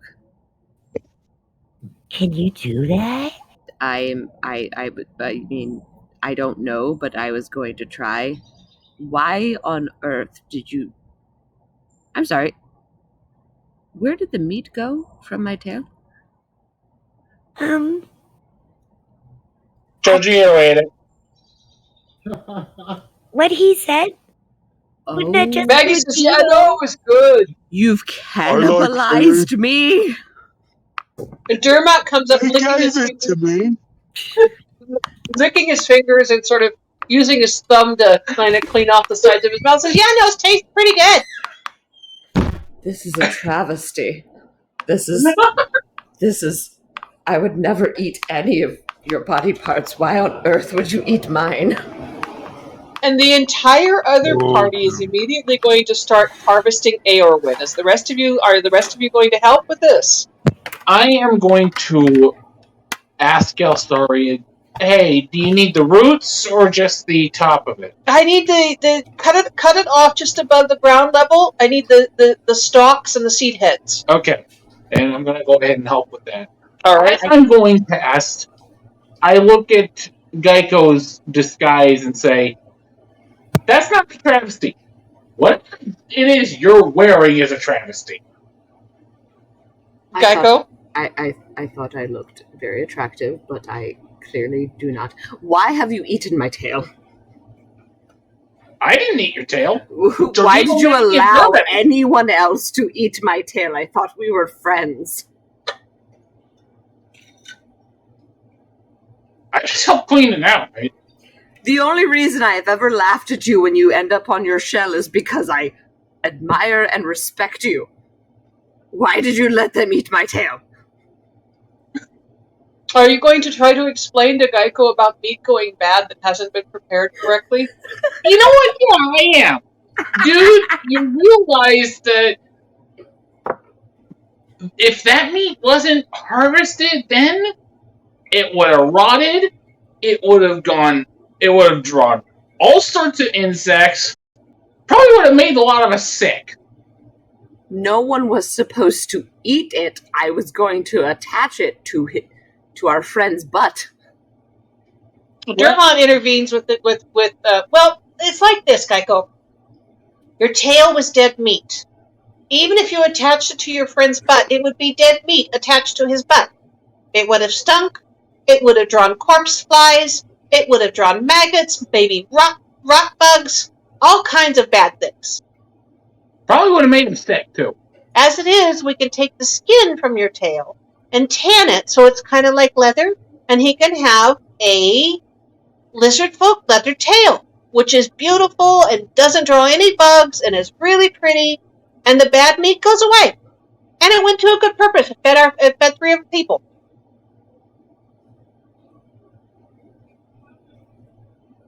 I don't think I have tear ducts, but I want to go and cry by myself now. Goodbye. All right. Why don't you He'll come just with? walk away. All right. So you're going to walk away. Are you going to attempt to clean the mammoth dung off yourself, or are you just going to sulk? No, I'm just going to sulk and be stinky about it. All right. So you're going to sulk and be stinky about it. What are the rest of you doing? The other party is harvesting this Aorwin as fast as possible. What did you roll for identification there? 16? Yeah. You find, after a little bit of searching in your book there, Evie, you find that Aorwin is also known as mage grass. And while it is not actually used in any enchantments, what it does is magic users can use it to enhance enchantments, specifically enchantments. It makes enchantments easier to cast, reduces the time of casting, and for things like enchanting weapons and so forth, and helping with ritual casters, and it also makes them more effective. And I read this out, and I'm looking for, does it say how rare it is? It's extraordinarily rare. That's why the other crew immediately started trying to harvest it. And where it originated from where? It grows in various places all over Exandria. Everywhere there are grasslands. It does not grow anywhere where there's any kind of other habitat or ecological niche. It only is in grasslands, and there's just not that many open grasslands anywhere in Exandria other than some certain parts of Xhorhas. And one more question. Would I, and I can roll whatever you need me for this if you need me to, would she remember anything from books that she may have read about any myths or any special, like kid, like, you know how like you have like the legends of Paul Bunyan and stuff like that. Mm-hmm. Is there anything like that? You did read a kind of a story about a little girl who grew up on the grasslands, whose mama used to make her hats and baskets out of woven Aorwin stalks. Little House on the Prairie. I was about to go there. Little Gnome on the Prairie. Yeah. I'll go ahead, and while everybody's picking some, I'll just sit there and read it out loud. Oh, and then this one time they was on the prairie, and No, Um, go away. there was these like this like wind that came through, and it like blew off the roof, and they had to redo the roof, and then they had to like go to the market, and then they got a piggy, and oh man, they were some good stories. I miss Okay, so my mom. so Evie is telling story. You missed your mom. Oh, you break my heart.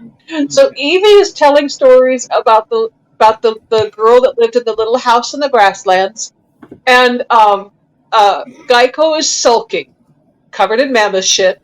What are the rest of you doing? The other party is all busily harvesting grass. I'm helping them. Queequeg cutting grass. What are you doing, Jojito? So we're not okay. We're all off the carts, not moving. Yeah, the carts are not moving. Yeah, we're part. Okay. Yeah, then I'm helping with the grass. Okay, so you're helping harvest the grass. What are you doing, Pete?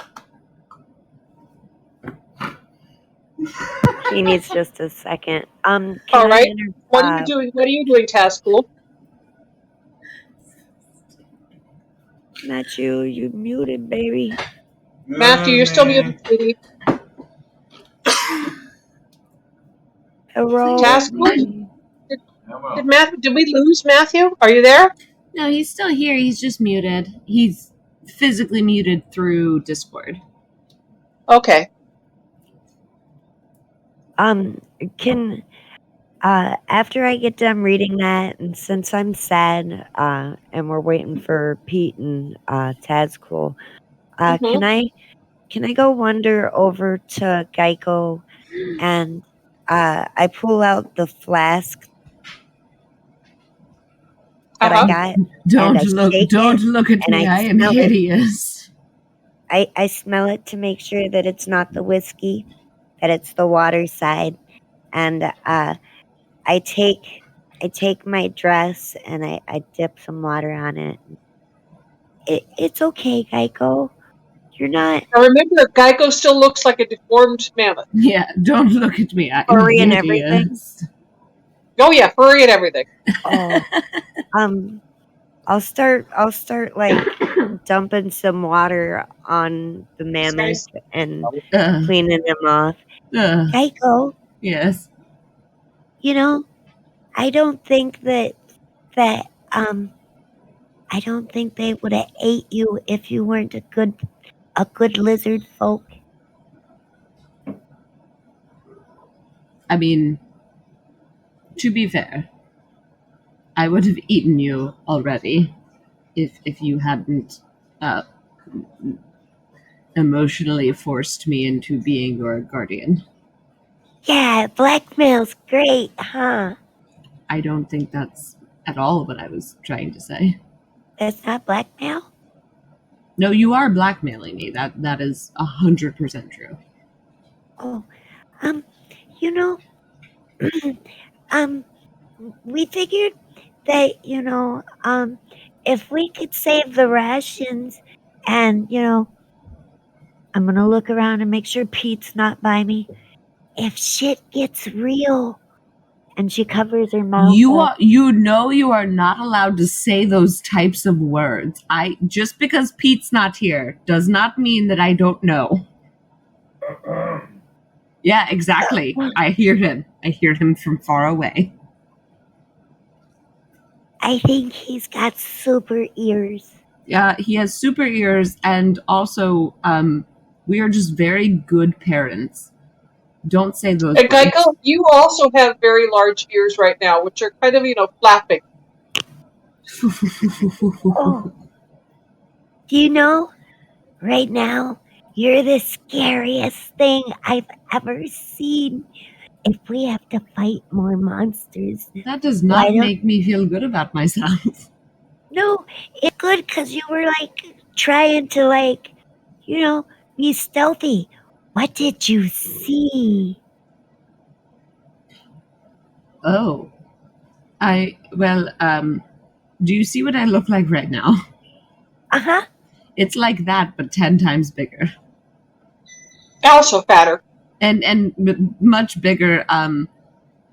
They look more buff. So, Why am I telling you? You are a child. This is a horrible thing to. No, I don't want to have this. I feel like I should talk to an adult. Can I have an adult? Someone bring me an adult. You are nightmare oil. You're nightmare fuel, tiny gremlin person.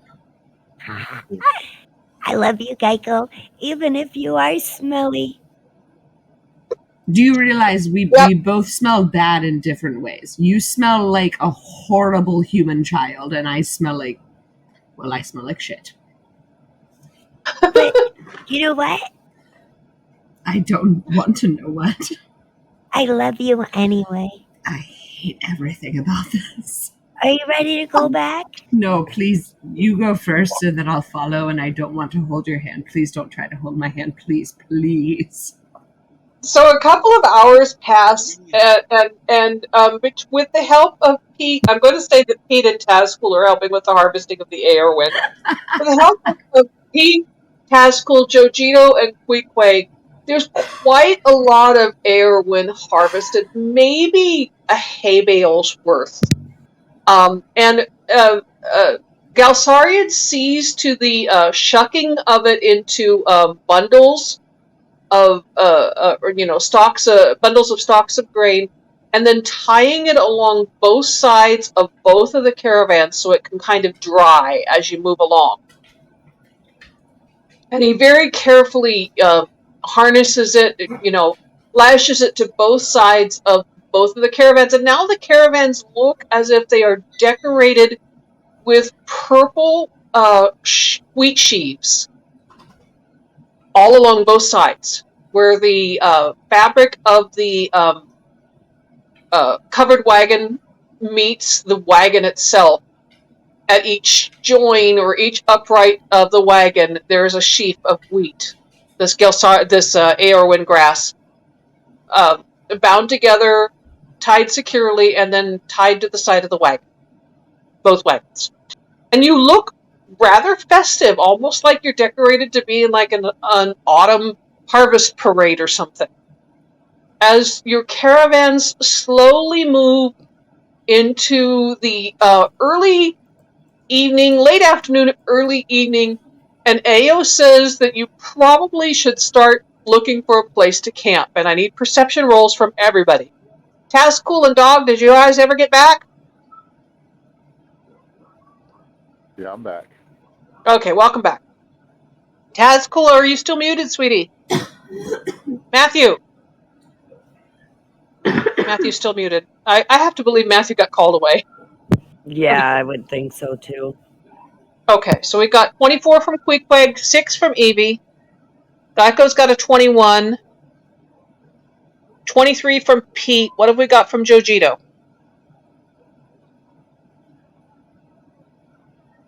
All right, 10. First off, backing up just 1 second, were any of you interested at all in keeping any of the Aorwin, or are you happy to let the other group have it all? I would like some of it. Just I have no desire it's to share any of this with anyone else. Okay. How much is it worth? That's questionable. What, Pete? Go ahead. What is it? It is, well, tell them what it is, Gala.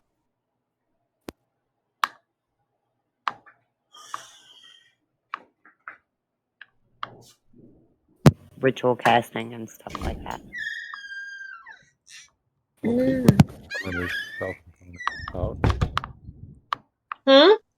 Pete would likely put a bit of it in his component. Okay, so you have some of it in your components. I'm going to say that each of you claimed a sheaf of the grass. So you have 4 sheaves of grass. The four of you harvested, so you have 4 sheaves of grass. The rest of it went to the other party. Okay. So you can add a sheaf. You can add a sheaf of Aorwin, and I'll write the name of the weed in the chat so you can spell it correctly. 1 sheaf of Aorwin in your possessions.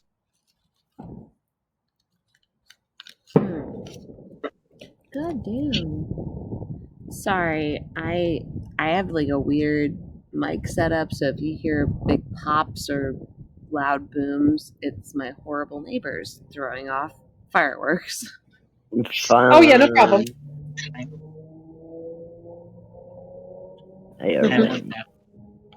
Just put it down as spell component. Yeah, you can put it down as A or in grass spell components. So you have one sheaf of that. Okay. Add item. And for your purposes, we don't have an artificer in the party. Pete can, with assistance, learn to braid the dried stems of that into things that might be made of braided straw. Hats, pouches, that kind of thing, okay? Can I prepare a spell? What kind of spell are you preparing? Dissonant Whispers. All right, so what are you holding Dissonant Whispers for? I'm not really sure at this moment. I just don't trust anyone anymore. All right, so you don't trust anyone, so you have Dissonant Whispers going ahead and kind of preying on the back of your mind. As you all roll perception, you do see it's not a camping spot per se. It's more kind of a bend and a wide spot to one side of the road that is a little bit elevated from the roadway, but you can easily pull the carts off to one side and hobble the horses in kind of the hollow at the base of this elevated area. And then Ao says that it's a good camping spot.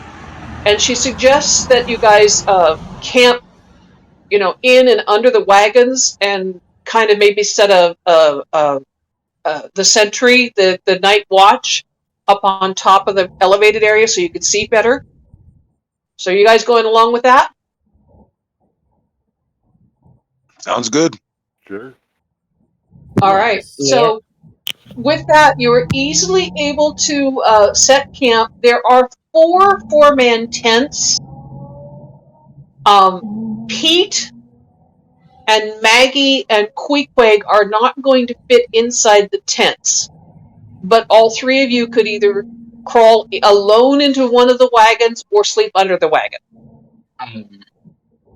I would like to curl around Queequeg. My entire body. Okay. I want to curl around him and I will be your bed tonight.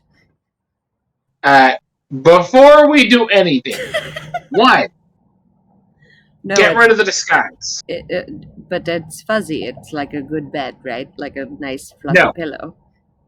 No? No. You don't like it? No. All right. And two, I'm going to turn to Pete and ask, I'm going to turn to any spellcasters in the party and say, any of you guys got a spell that can dig a decent-sized hole? yeah, I mean, why? Galsarian looks at you. I got a pellet, dusted dryness pellet full of water so we can wash off the lizard. I mean, Tibbs on the first bath before he gets in, but yeah, I can do that. Okay.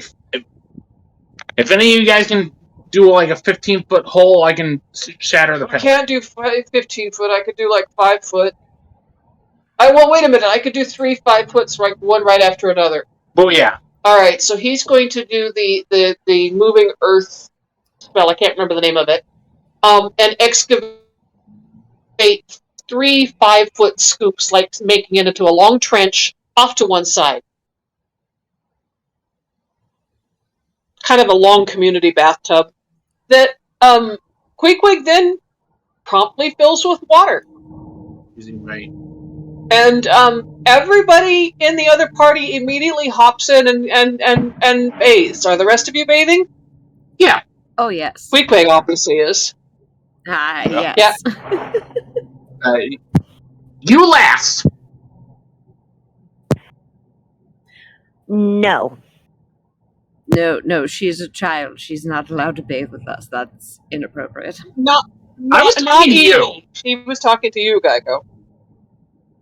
Oh, yes, I obviously I am covered in shit. I'm not Yes. taking a bath. Are you sure you want to have a bath with me? Because all of the water will then become poop water. And that's why Ayo says that's why you're going last. We're all going to get in and take our bath, and you are going to get in after we get out. I feel as though I'm being discriminated against, but I understand. You are, and thank you for understanding. This isn't discrimination. This is just needs to be done. And next time you fall on your back, I will gain another 30 seconds of just laughing at you before I help you. It's fine. Everything's fine.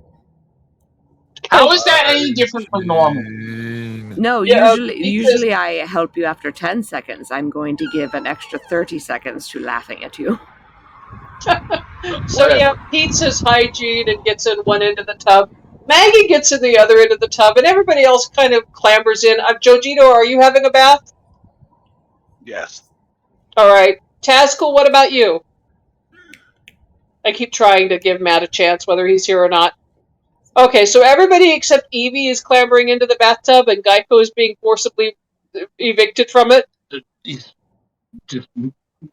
waiting next. Yeah, but Geico's being forcibly excluded. Evie, you're not taking a bath? No, I don't want to take a bath. Please take a bath. You smell terrible. I always smell like this. No, you smell like a very dirty child. What? And also like a dead kitten. Oh, yeah. Okay, we'll wash it. Only because of Posey, though. So me and Posey's gonna get in the water. All right. So Pete's right. you wash yourselves as Pete mutters hygiene at you very loudly. A good time is had by all. In a few minutes, after a few minutes, most of them are, getting out, kind of drying off, getting redressed, setting up camp type thing. And, maybe 20 minutes later or so, Geico, the trench is emptied, and there's about, the water is about half level as to what it was, but it's still a 15-foot trench, half full of water. I will belly flop into it.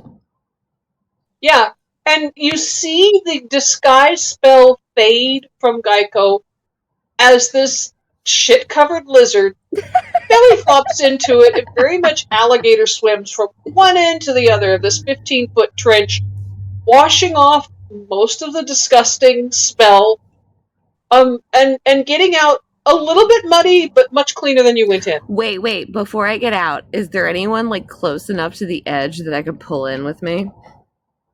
No, they're all busy making camp. Fine. I'll get out very clean. All right, Maggie starts cooking. She is the cook of this group.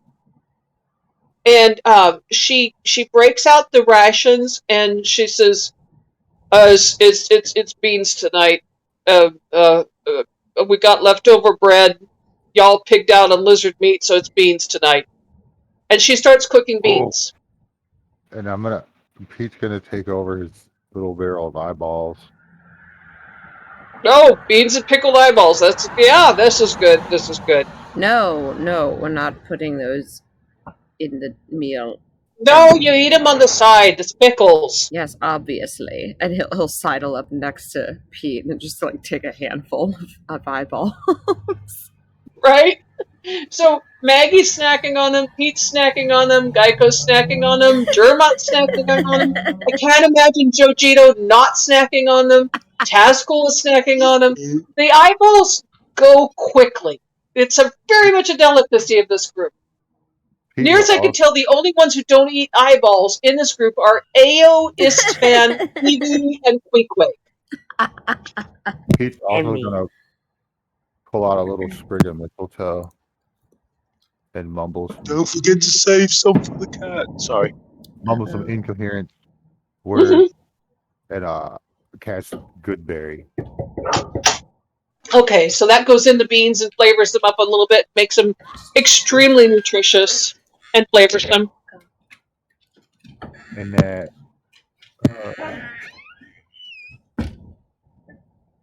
restores 1 hit point. I would also I want to pull out my vestments, and I got salt in there Mm-hmm. for rooms that might be haunted.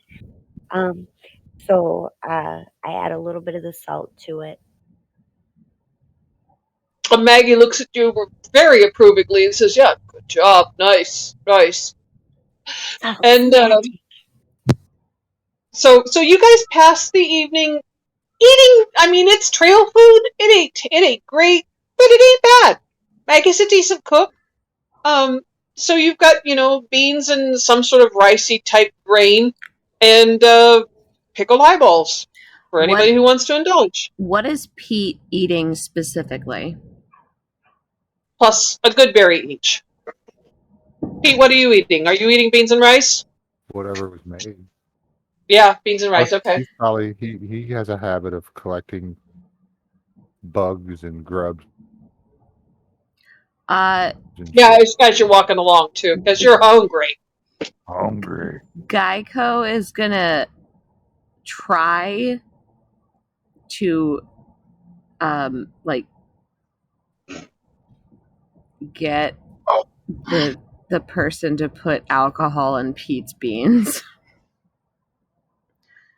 That's not gonna happen with Meg.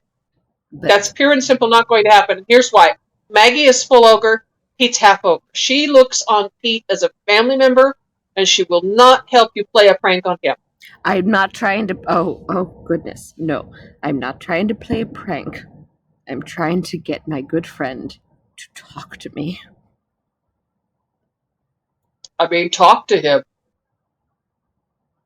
Oh no, I'll show you how that goes. Hey Pete. Oh. How are you doing today? Hungry. Do you want to have a conversation? Sure. Please give him alcohol, please. Sounds like you're having a conversation there, Geico. No, it's not the kind I want. Well, there are other people around. Are you feeling jealous? No. Are you sure? I'm saying you don't need to constantly try to get Pete drunk. It's fine. And Geico's gonna gonna try to pull Queequeg into a hug. you don't have to feel no, it's not fine. No, you don't have to feel jealous. It's truly fine. I love you just as much. You're attempting to hug Queequeg, who is a spiky tortoise. It's fine. And Queequeg, meanwhile, has a hand planted, one palm planted firmly on your forehead. However, he is a tortoise, and his arms are not that long. So you're attempting to hug him. He's attempting to hold you off. And neither one of you is accomplishing what you're trying to do, but you're rather awkwardly doing whatever it is you're doing. Make an acrobatics roll to retain your standing position, Queequeg. Man, I wish there were a friendship roll. Acrobatics or athletics? I'm basically holding myself. 19! 19! Who is attempting to hug you, which will knock you off your feet. I'm 425 pounds. He's also medium-sized, and he's attempting to hug you, and you are round. And I love you. I would like to guidance Queequeg. Oh, no, you don't need it. This scuffle ensues, and you very much succeed in knocking Queequeg backwards, and he's now on his back on the ground, and you kind of fall on top of him. I'm gonna lick his eyeball. But it's not a threatening thing. It's just a very a friendship. I'm licking his eyeball in friendship because I think in my head I feel like he did this on purpose, and it's oh, thank you, yes, thank you. Yeah. Geico? Quig, you have fallen over backwards, which is not a state that you like to be in. And Geico is on top of you like a large puppy licking your face. No, Geico? eyeball specifically. Yeah, I know, but eyeballs are... tortoises close their eyes naturally, so you're basically just licking his face. Yes, what is the problem, my dear friend? You have 5 seconds to get off of me before I rip your tongue right out of your head. I feel as though I might be able to grow that back, but fair enough, I will get off of you. And then he'll get up and then try to pull Queequeg up as well. Just back away. But you're on your back and you're rolling. I will handle it. I've seen you on your back many times before, and you've never been able to get up by yourself. Just... I will let... you know what? I will let you do what you think is necessary, and he'll take a couple steps back and cross his arms and just watch. Okay. I am going to grab my hammer, plant the head in the ground, and try to force myself off over to the side. All right, make an athletics roll. Okay. Dear friend, I could help you if you... Never mind. Just stay back. It's fine. Yes, I understand. Not that 16. he wants to, but the character wants to just go over there and like skateboard pop him, like. Yeah. 16. Yeah. With a 16, you struggle, but the grasslands give you sufficient purchase for the head of your hammer to get kind of tangled in the roots of the grass, and you're able to kind of push yourself up and over. At least, I mean, tortoises can right themselves with a little bit of struggle. It just takes a little while. Oh. And the rest of the group is just howling with laughter at this nonsense of a lizard folk knocking a tortoise off their feet onto their back, and then the tortoise refusing help and struggling for good 10 minutes or so, but finally righting himself. Geico is clapping enthusiastically. Good job, friend. Good job. I am very proud of you. When you get up and you are winded and glowering. Do you want a high five? A low five, maybe. I feel maybe that would be more You seem like you're low. Would you like a low five? Walk away. All right. I am very proud of you.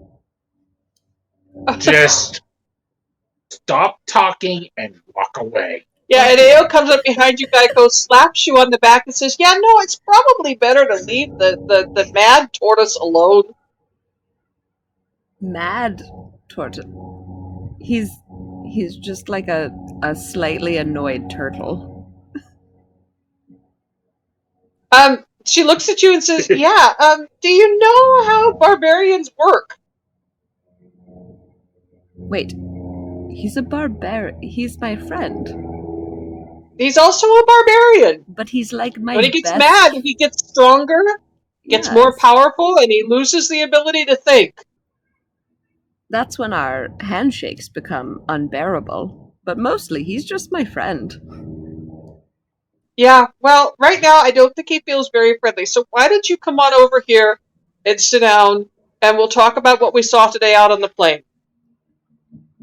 You're being... Now that you smell better. See, you are now making me uncomfortable because you're being nice to me. No, I'm not being nice to you. I'm just trying to not have bloodshed tonight. Which is kind of nice.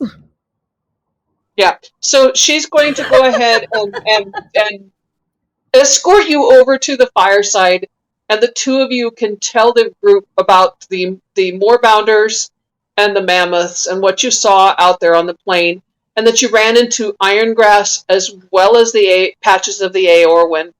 And Galsariad says, irongrass, ooh, I would sure like some of that too. That's so hard to harvest. And Aya looks at him and says, you pushed your luck. We wasted a lot of time today just harvesting that Aorwin. I think we better just keep on keeping on. Hey, Hello. If we run into iron grass later on, would an axe cut it? Yeah, maybe, but I mean, you're going to get hurt trying to pick it up and bundle it.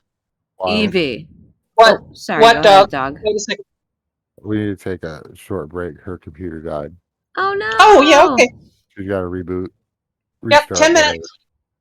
Well, it's 9:23 anyway. Do you want to call it for the night, guys? You're getting ready for a long rest and watch. It's all right to call it if you want to. Up to you guys. I'm for that. I don't know what the rest of you are doing, but yeah, taking a short break for Gala to reboot, and then we'll see what you guys want. I'm ready to keep playing. Yeah, I mean, I'm not doing anything but playing D&D. So I We'll keep just playing after we take a short break. realized that dog's thing is spirit enema, and it makes me really uncomfortable. Right? Isn't that great? Oh my I god! just- I I just just realized noticed that it. Right. I just realized my phone is on 1% power, so I'm going to disconnect and take a few minutes break myself. So I'll be back in about 10 minutes. All right. Okay. Sounds good. Yeah. Right. Holy guacamole, guys! Oh, I like it. Yeah, Joe.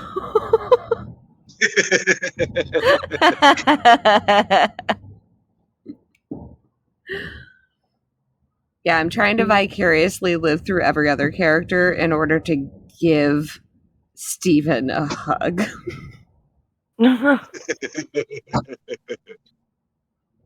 One day you'll get that hug in there. Oh no, that's the funniest thing. Like, I've had so many conversations with Wilde and Steven. I'm like, I'm obsessed with Steven. And Steven's like, I don't ever want you physically near me. I'm like, I'm gonna fucking kiss you on the face, bro. I am Steven's stalker. Aw. And you know Poor what? Steven. I don't, yeah, right though? Right though. Welcome back, Matthew. Matthew, you're back. Or not? You good, sweetheart? Oh, he'll be back. He wasn't feeling good. Oh no. Yeah. He's having problems with his headset or something. Hey, fair enough. I'm not feeling well. I get it. Can't hear you, bud. I don't know why. No, I There feel you you. are. I Hey, just- buddy. There he is. Get out for a second. I was just wasn't feeling very good for like 20 to 30 minutes. Oh no, Matt, are you okay? Hey, buddy. I'm feeling better now, at least. Good. Good. We're on a short break, so If you Now, need do a you need to minute, eat take or a anything? minute. Yeah, get some water, get some whatever you need. You need a And minute? And I swear I don't know. I might be crazy, but I swear I saw like this person wearing like it's like the weirdest person. Like walked like a freaking zombie. Like and they crossed the road. And I think I might be hallucinating. Oh my god. Or I live in Toledo. That's what it is. you pretty much live in the Florida. Or I live in Toledo. Right. Toledo is the Florida of the Midwest. Oh my Dang it. god. Yeah. Oh, Matt, you are So- my spirit animal. So with Toledo, most of the people got there by breaking down trying to get somewhere else. And then they're like, Usually It's- coming from it's- Tennessee. It's a Midwestern hellhole. Well, most of the time. Sometimes it's not. The armpit of America.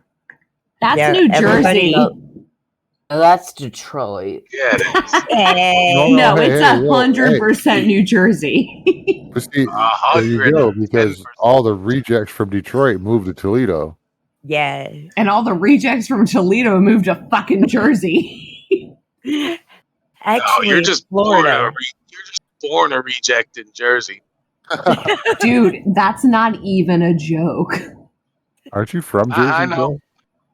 Yes.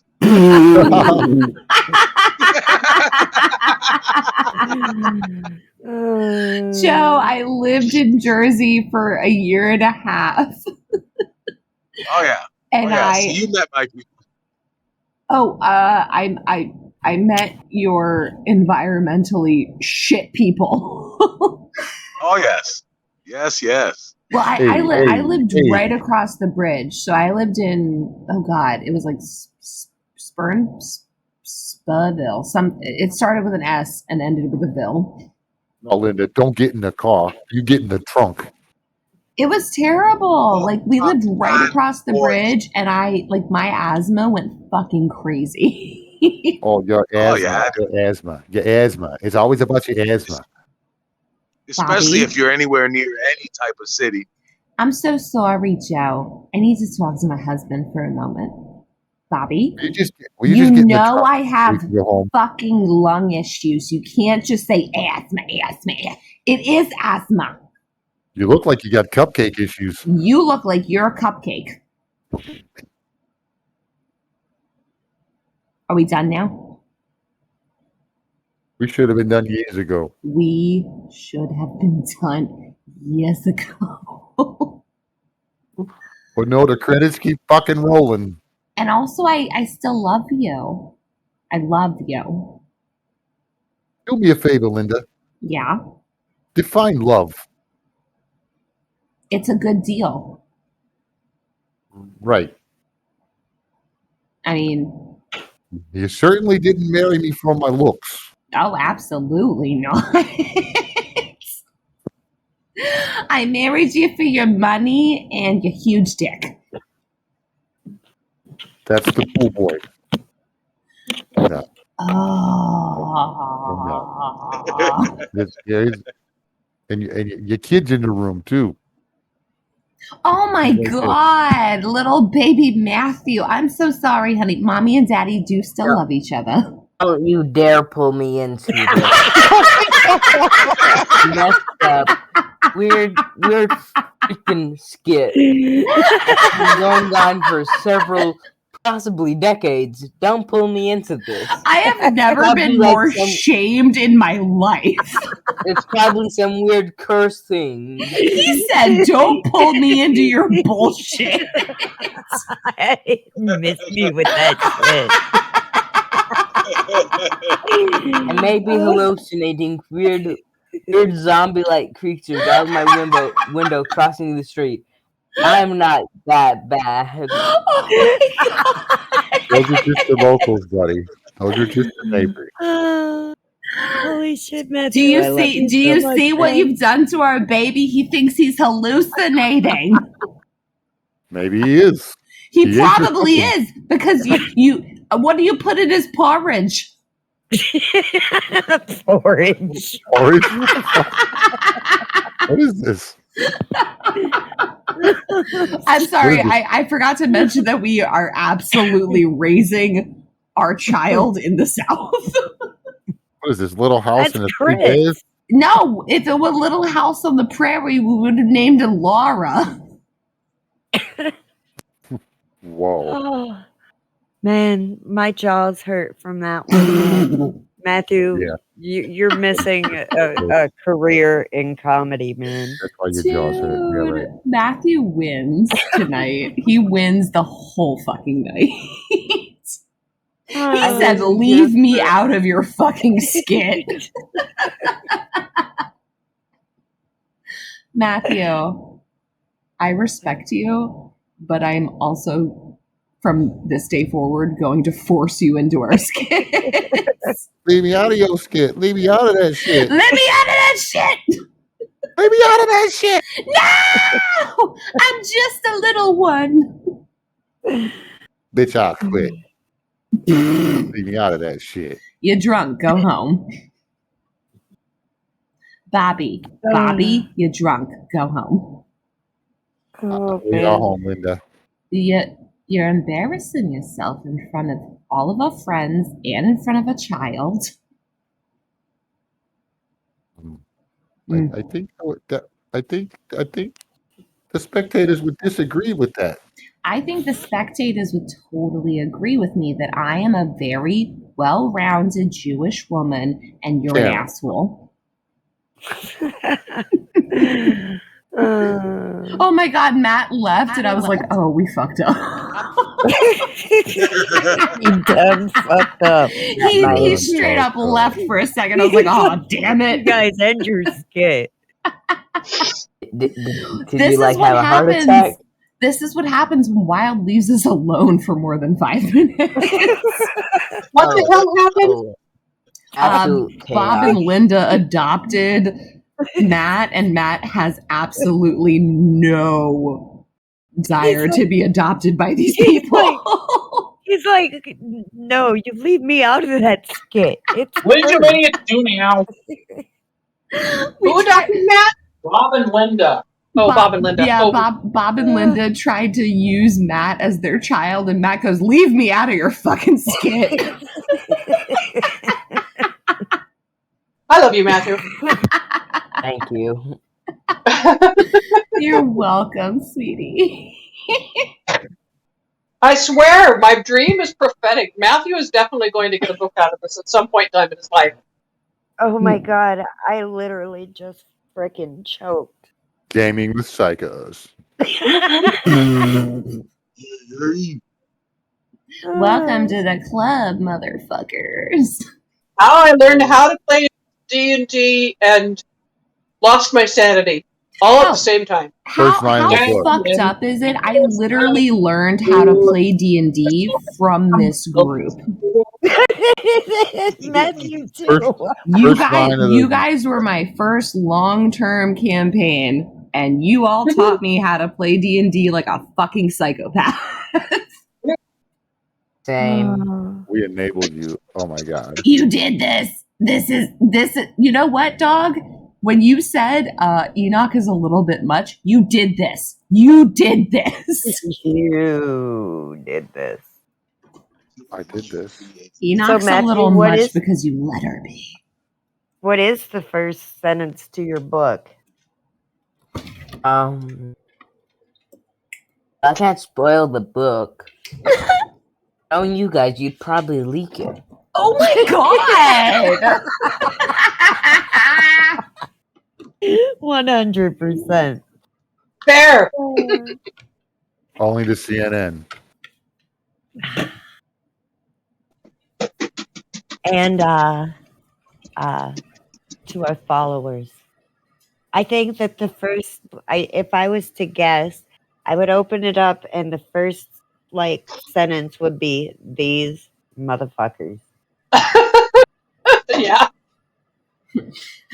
Once upon a time, these nuts. Yeah, I these learned how to nuts. play D&D with a group of idiots. No, let's be very adult. clear. Every They were the single adults. story would open with, so are we talking D&D or what? I What's love the name of the book? Yeah. 100%. D&D or Are we what? playing D&D or what? I love it. Great name for a book. I'm in it. It would be a collection of short stories, like the Foxfire book. Yep. Yeah. Patrick McManus. Patrick McManus or the Foxfire books, absolutely. Yeah, it would be short stories, Ray Bradbury style-esque. One would wow. have to be the Magic Mouth. And Yeah, then we'd have one to would have be the one, the Soup Pocket. Crab Parade. Oh, yeah, the Soup Yep. Pocket. The Soup Pocket would have a chapter to itself. No, Well, Two here, Pocket would have at least 2 chapters. the Because thing, that was a whole saga. In Yeah, it Zermatt. was. Well, I mean, it would end with the Goose Hydra, and I mean, early in the book, chapter 2, I think, is how I killed another character. well, and that's the thing. I feel like the only way that book would be a full-on success is if all of us backed up every story. Like, we come out of the woodwork like, yeah, that fucking happened. That one time I fireballed and burnt my sister's eyebrows off.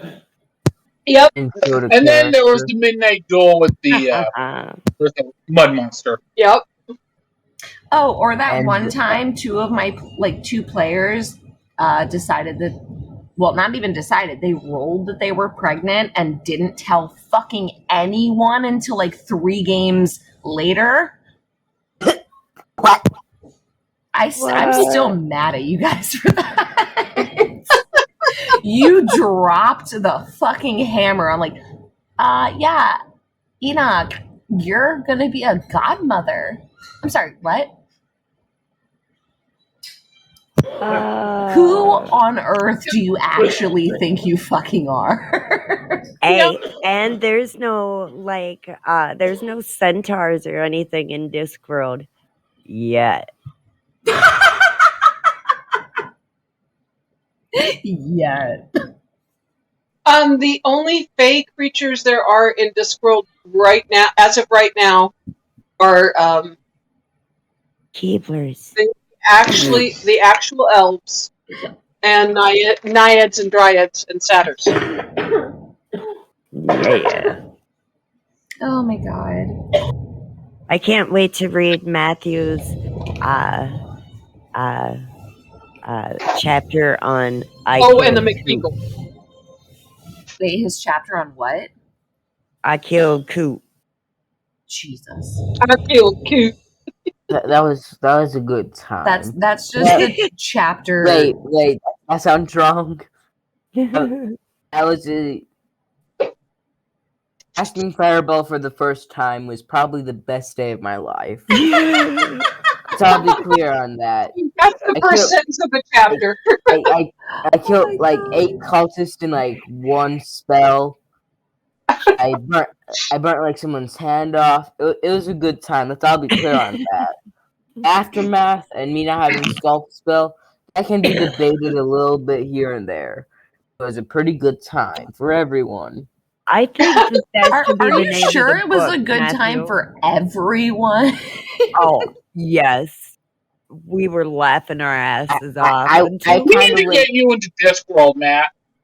I kind of went Palpatine and said infinite power and just started casting Fireball more and more. Oh my god. I could have like 5th level spell slots and I would just cast Fireball. I like that you are aware that you went full Palpatine, though.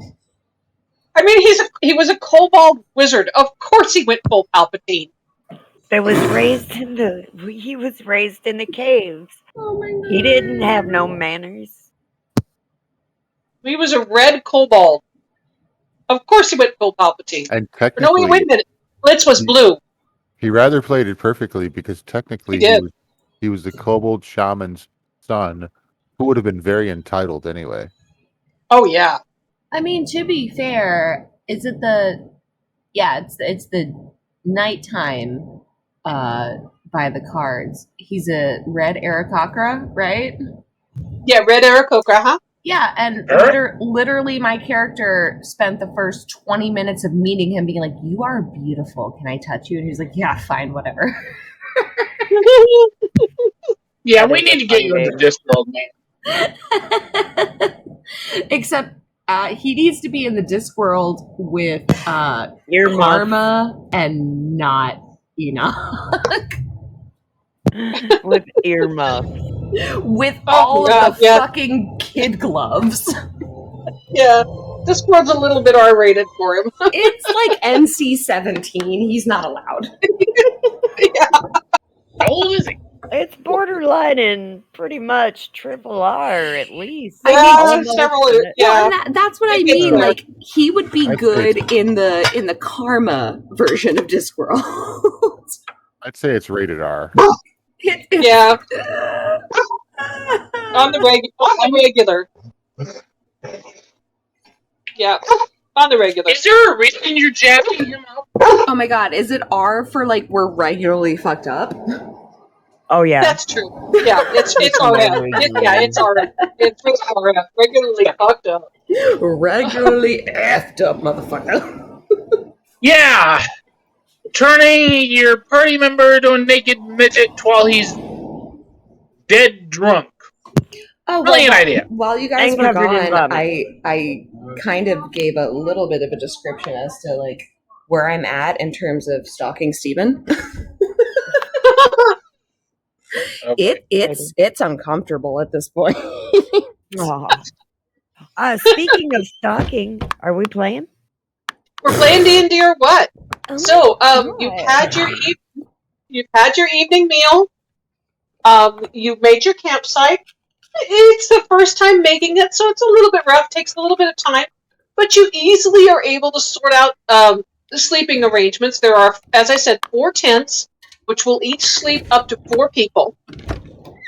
So we're going to go around the circle and say who's sleeping where. Pete, where are you sleeping? You have your choice of inside one of the wagons or under a wagon.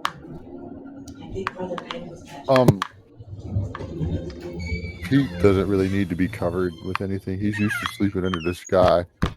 Uh-huh. But he does have like a little one-person like tent-like structure he has for Evie. Uh-huh. So it's up to where Evie wants to sleep. If she chooses to sleep in a tent, he'd sleep right outside it. No, I think that well, we could sleep inside the thingy together, and because we gotta pray, and so I'll sleep in the cart with you, Pete. Okay, so the I two don't of you need are lots of easily room. able to sleep in. You're easily able to sleep in one of the carts, but that will completely take up all the space in the cart. Nobody else can be in there with. Question. That's where she chooses to go. Pete will follow. Okay. All right. Maggie sleeps underneath the other cart. Where are you sleeping, Queequeg? If she's underneath the other cart, Queequeg is getting in the cart. You're going to get in the cart? Yeah, and kind of do his Punched in turtle inside the cart on top of Maggie. Okay. All right. Tazkul, where are you sleeping? Can I just roll a d4? Uh-huh. Okay, roll a d4. 3. All right, so you're in tent 3? Yes. Okay. Jojito, where are you sleeping? Are you in one of the tent? You sleeping beside the fire? Are you going to sleep underneath the wagon? What are you doing? By the fire. Okay, so you're going to sleep out by the fire, okay? Istvan and Galsariad take one of the other tents. Dermot's going to go ahead and go in the tent with you, Tazkul. And Ao is going to sleep by the fire as well. And the extra tents, get stashed. The 2 tents the other 2 tents got put up and then taken back down again because they're not being used.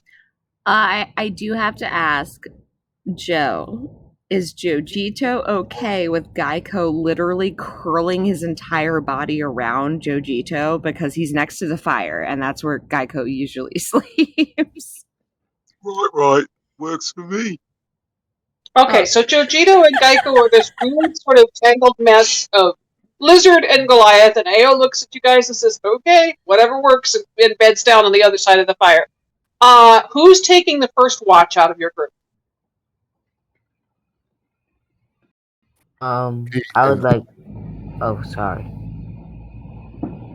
Well, Pete and Evie and Tazkul will do the first watch. Okay, so Pete, Evie, and Tazkul, make perception rolls for me, please.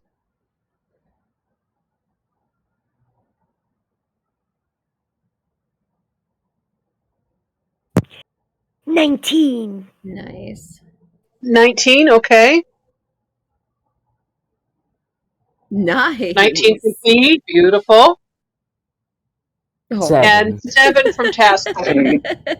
Tazkul, I mean, you've had kind of a long couple of days. You're not fully recovered from your middle of the night antics the other night, and you find yourself zizzing off pretty easily. But Pete and Evie, you guys have camped a lot together and been overland a lot together, and you're used to keeping each other awake quietly, and you take the first watch without any incident whatsoever.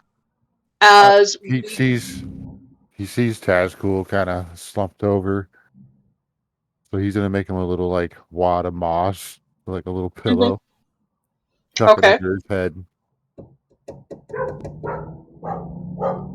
Okay. Oh, hold on one second. I'm sorry. You just went in. While he's doing that, Sorry, I think I interrupted you, Wild. I apologize. No, that's fine. While he's doing that, what even? I'm gonna work on Posey, and at this point, her left arm, or it's a cat, so its front leg, all of the muscle, it's down to the bone. So I'm going to take some of my dress off and wrap it around and sew it so that it's got like now part of its arm or leg is fur and rotten skin, and the top shoulder is, but the middle is just my the bottom of my pink skirt. Okay, and the waist, the belly part of it is the tartan plaid of Dermot's blanket. Yeah. I need you to roll mending and see how successful you are at that. Okay, so let me see how it says. I'll display it. Come here, stupid. I'd have to sew it, but basically, she's mending that little bit of flesh that's still there back together. Like Right, the tendons type thing. Yeah. I would like you to roll a percentage dice. Okie dokie. That's sexy. 12.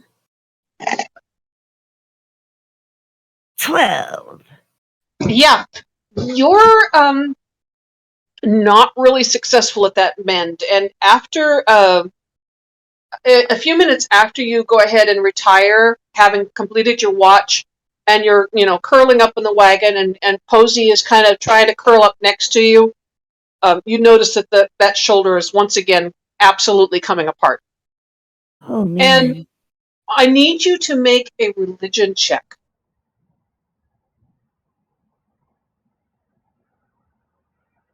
Mm-hmm.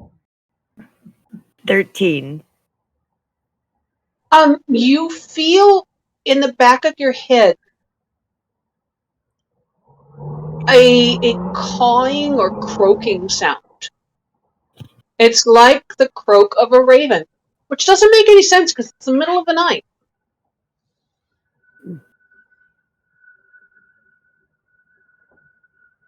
Okay.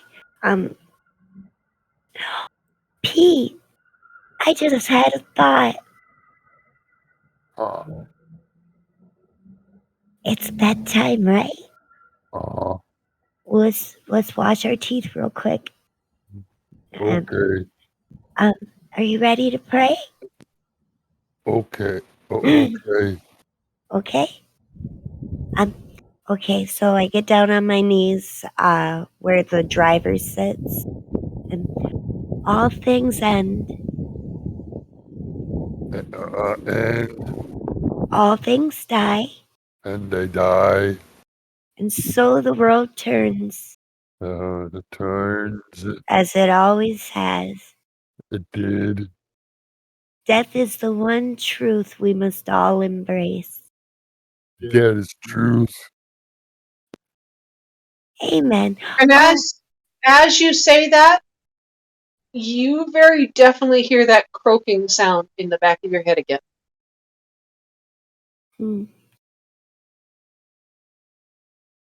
That can't be anything ominous. Are you ready for bed, Pete? Okay. I'm gonna stand up on the driver's seat as Pete lays down and does his getting comfortable.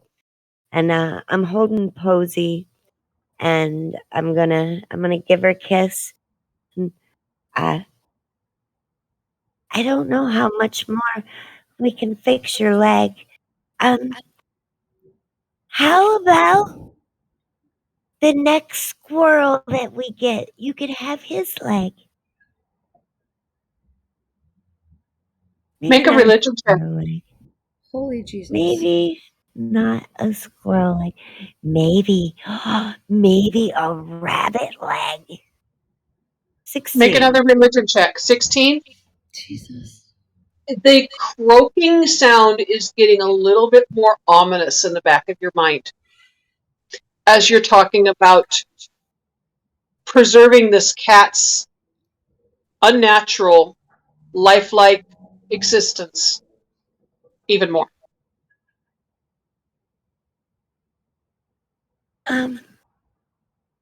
Pete.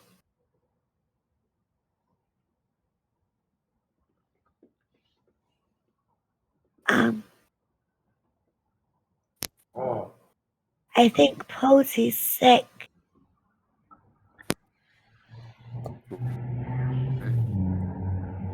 Well, I can't put her back together no more. Oh, All her skins is falling off. oh. Maybe. I gotta go dig.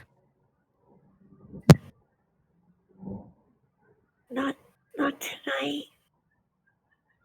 I don't want to say goodbye yet. She's all I got of Mom and Dad before they died, and I just The Raven Green.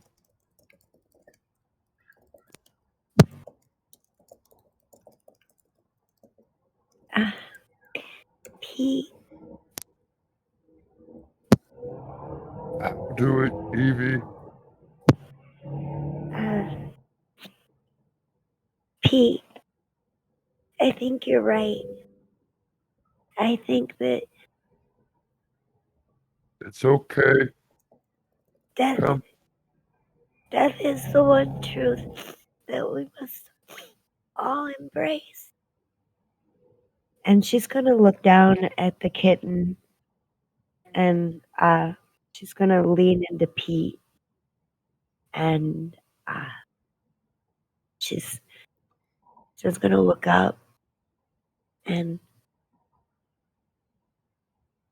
do you think that when we die that we'll be able to visit Posey? Do you think that she'll be next to the Raven Queen? I'm sure she will. And black feathers sift down from the roof of the caravan, the cart, as you hear in the back of your head, tomorrow.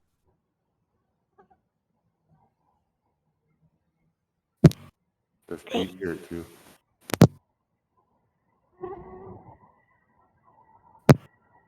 If Pete didn't hear that, I would have said it out loud in confirmation. And tomorrow, are you gonna dig the grave? Yeah. And then you know what? I want to help you. I got Dad's shovel. And she's gonna open her little pouch and pull out the gravedigger's shovel and set it there. And she's gonna. Are you ready to go to sleep? Okay. And then once he lays down, Evie's gonna go ahead and crawl up on his stomach, and she's gonna lay down with her head on his chest and Posey underneath her arm, and Pete will just feel her, like, you know how you cry but you're trying to be quiet. Oh so my you can only god, stop it!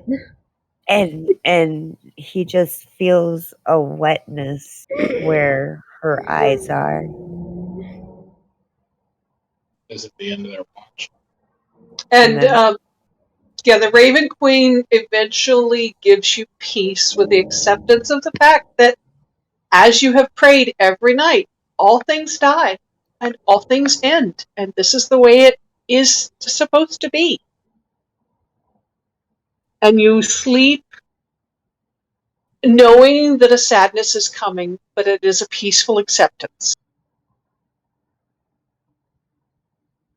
And with that, we're going to go with who's taking second watch. I think it should be Geico and Jojito.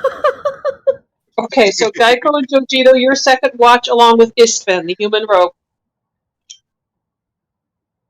So Geico like weekly wakes up and he's fully curled around Jojito. Right? So- Istvan comes over and kind of kicks you in the bottom of the foot. Jojito says, hey, it's time for our watch. But I was so comfortable. So I mean, we'll come back in a couple of hours. You guys can warm up again and get comfy again. You look like you were comfy. You look like you were doing something else, but that's not my business, hey. Geico's gonna look at Jojito like very confused, like, what? Did I touch you inappropriately? If I did, I am very sorry. I do that sometimes. My tail gets away from me. I didn't mind. So what you're saying is I did touch you inappropriately, but you weren't mad about it.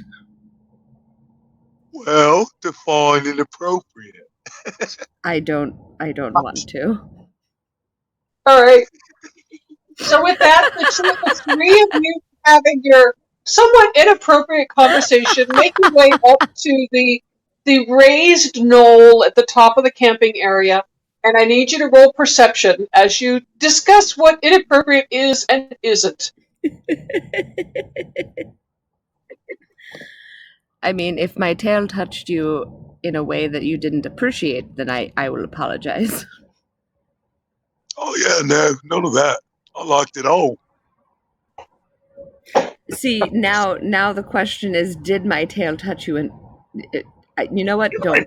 No, I don't want to know. All right, so roll perception there for me, Jojito, please. She's got me very flustered, so I rolled a 1 for a 4. Oh my god, you All got right. a nat 1? Nat 1 for a 4. I Right, don't so- see anything but you. So Geico and Jojito are discussing this wildly verging on extremely inappropriate topic, and Istvan is kind of ignoring you and stalking around the area and rolls a 21. And thank God. He's just like, I don't understand how you guys beat us. I don't understand how you were successful. I honestly don't get it. You're all fucking weird. Jason first, right? Yeah. You are an incredibly judgmental person, and I think you should look at yourself before you point fingers at other people. You're right. I am judgmental. I am also weird. So I know weird. You're weird. Do you want to cuddle? Get the fuck away from me. So no passes, offense taken. Right, your watch passes uneventfully with Istvan completely determined that you all are just as knuck and butts as it's possible to be. Oh, I would like to take this time to teach Jojito how to twerk. Oh yeah, absolutely. The two of you very definitely make a little bit of noise, which may help to keep away whatever it was that might have stalked you guys in the open grassland in the middle of the night, as you attempt to teach him how to twerk. You can roll performance to demonstrate whether or not you're successfully able to demonstrate it in the darkness. I And got you. Jojito, I need you to roll. Are you fucking kidding me? A nat 1? Really? Yeah. And then you know what? Jojito doesn't need to roll anything. With a nat 1, you work yourself over to the edge of the clearing and roll down the incline and land in a heap about 3 inches away from the fire. Everything I did until I fell was exactly what you should be doing. I just wanted to make that clear. And you roll into Ao, who says, "Is my turn already? No, god damn it, get up there! You're supposed to be doing that. What the hell are you doing down here?" I am incredibly sorry. I twerked my way down a hill. Are you awake? Do you want to take your watch now? Yeah, fine, all right. Yeah, you guys, assholes, all of you. No, it's fine. I rolled- Jojito, we can cuddle by the fire now. I rolled down the hill with her because I just thought that was how it was done. Right. Istvan comes down after you and says, "Yeah, no, Ao, you're up. Gonna take over." And she says, "Yeah, fine, no problem." So her and Dermot and Queequeg take over. Meanwhile, Geico is literally just wrapping himself like on the ground around Jojito. Like, it's time to cuddle now. We go to sleep. Right. So Jojito and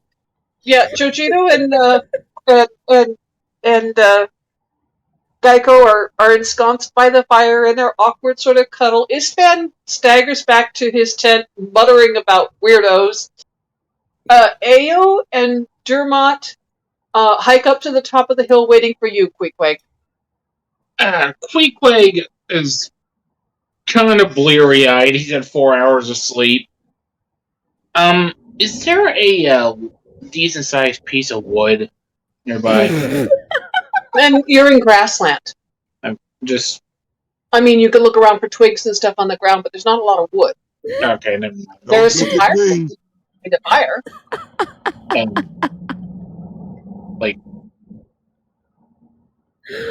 Like, is there a good 2x4 that he could hit someone with? No. He's gonna grab about a hand-sized piece of wood and bring it up with him. And kind of sit up on top of the knoll and take out his knife and start whittling. In the dark. I assume it's a moonlit night. No, it's not. It's 4 a.m. The moon, if there was one, has gone down. It's dark. The only light there is the distant firelight.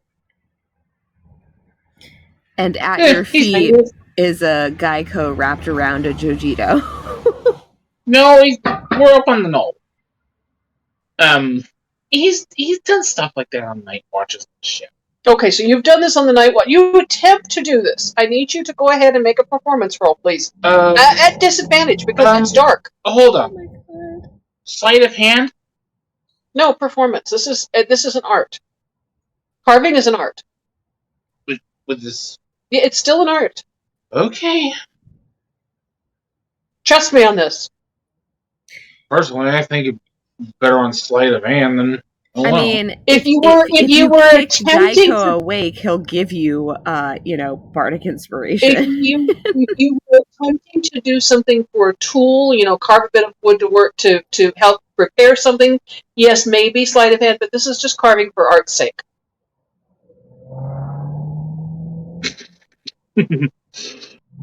What'd you roll?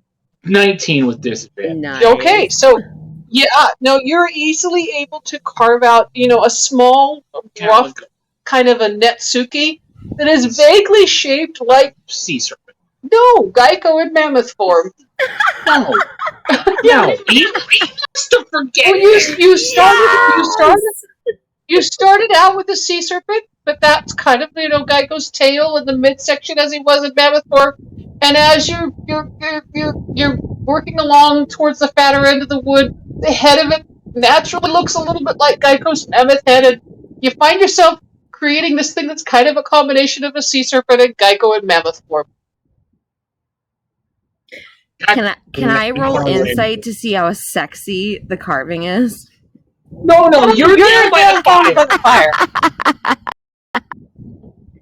So yeah, Ao's looking over at it, and she says, "I mean, it's weird, but it's also kind of cool. You did good work, dude. Not what I was aiming for. Still good work. Good likeness. Yeah, but I was kind of hoping to forget that whole thing. Yeah, I don't think it's gonna be. I mean, I don't think there's enough brain bleach in the world to forget that. Oh, there's probably get a strong enough booze, and there'll be enough brain bleach. All right, it's a date. When we get to the outpost, you and I'll get drunk. We'll try to forget it together, okay? Amen. In the meantime, he sets the Natsuki down, grabs his hammer, and two-handed. Okay, so he creates this carving that's actually pretty decent, and then destroys it. Just utterly destroys it. Damn, And Ao's son. Ao's like, was that some sort of religious rite or something? Are you supposed to make carvings and then break them? No, that was me destroying something that I'm trying to forget. All right, there was nothing religious about it. Trust me. Fair enough. Oh yeah, no, it was shit covered. There was nothing religious about that. Wow. Wow. Yeah. And Dermot's sitting there going, yeah, if I tried to offer that up as a religious tribute, I think Cord would try to blow my head off. Oh, you worship Cord, eh? Well, yeah, I'm a sailor. Fair enough. Yeah, I thought the sailors worship the Wild Mother, but I guess you could do. It'd be just as helpful, wouldn't it? Kind of keep the storms at bay. Well,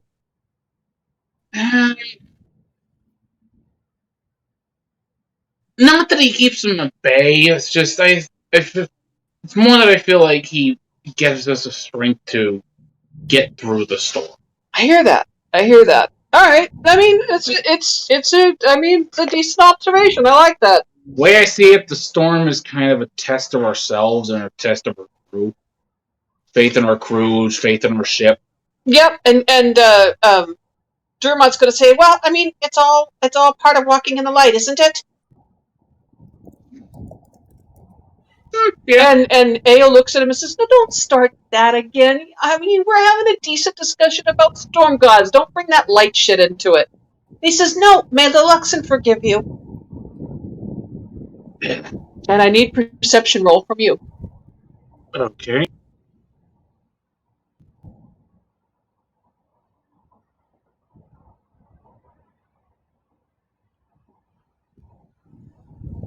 I like that my relationship with everyone is 22. coming into clear view right now. Right? Yeah. With a 22, the morning watch passes uneventfully. The first night successfully passed. You all retire, get your last couple of hours of sleep in easily as Gelsariad casts a warning spell around the rest of the camp, and you get a moment's respite. The last 2 hours of the morning with no problem whatsoever. Maggie and Gelsariad take the last watch, no troubles whatsoever with that, and you wake up in the next morning to the smell of fresh hot calf and warmed over beans and rice, and you're back on the trail again. And we will take up our session next week with day 2 of our adventures on the Emerald Loop in the grasslands of Xhorhas. I hate everything about this. This is the most amazing and awful thing I've ever seen. It was fun. Yes, Joe. Oh my yes. God. Dog, you and Gala break my heart every single fucking time. Oh my God. First watch. Both of us were like tears coming down our face. Oh my God, all of us, I think. Ew, Joe, yours is so much worse than mine. That's gross. Let me think this through. First watch, Evie and Pete have a kind of religious breakthrough, accepting the fact that Evie's familiar. The last link to her dead parents needs to be laid to rest. Right. Second watch, Geico and Jojito tort themselves down the hill. Yes. Third watch, Queequeg tries to carve himself a sea serpent to keep himself busy, makes a unholy abomination of the Geico Mammoth Farm, and smashes it. Yes. While Ao and Dermot get into an argument about religion. Yes. Yeah, that's So- it in a nutshell. We picked the best groups to have watch. Right? I mean, it was beautiful. It was beautiful. Gala, you want to start us out with affirmations? Yes. You know what? I'll start with myself this time. I absolutely the whole realization that Posey has to be put to sleep. And that her kitty is too far gone. That made me cry. Fuck you. You made me cry, bitch. I am so sorry. No, you're not. No, you're not. Not at all. You blamed me for it. Would you grab him? And then, okay. So, Geico, what was your favorite Evie moment? Pretty much the moment when she was like, "Oh, well, the kitty doesn't have a lot of limbs left, so can't keep sewing that shit back on." I genuinely that was a moment for me. I was like, wait. I think I even said it in fucking chat. Yeah, don't kill the. Don't you dare send that kitty across the rainbow, bitch!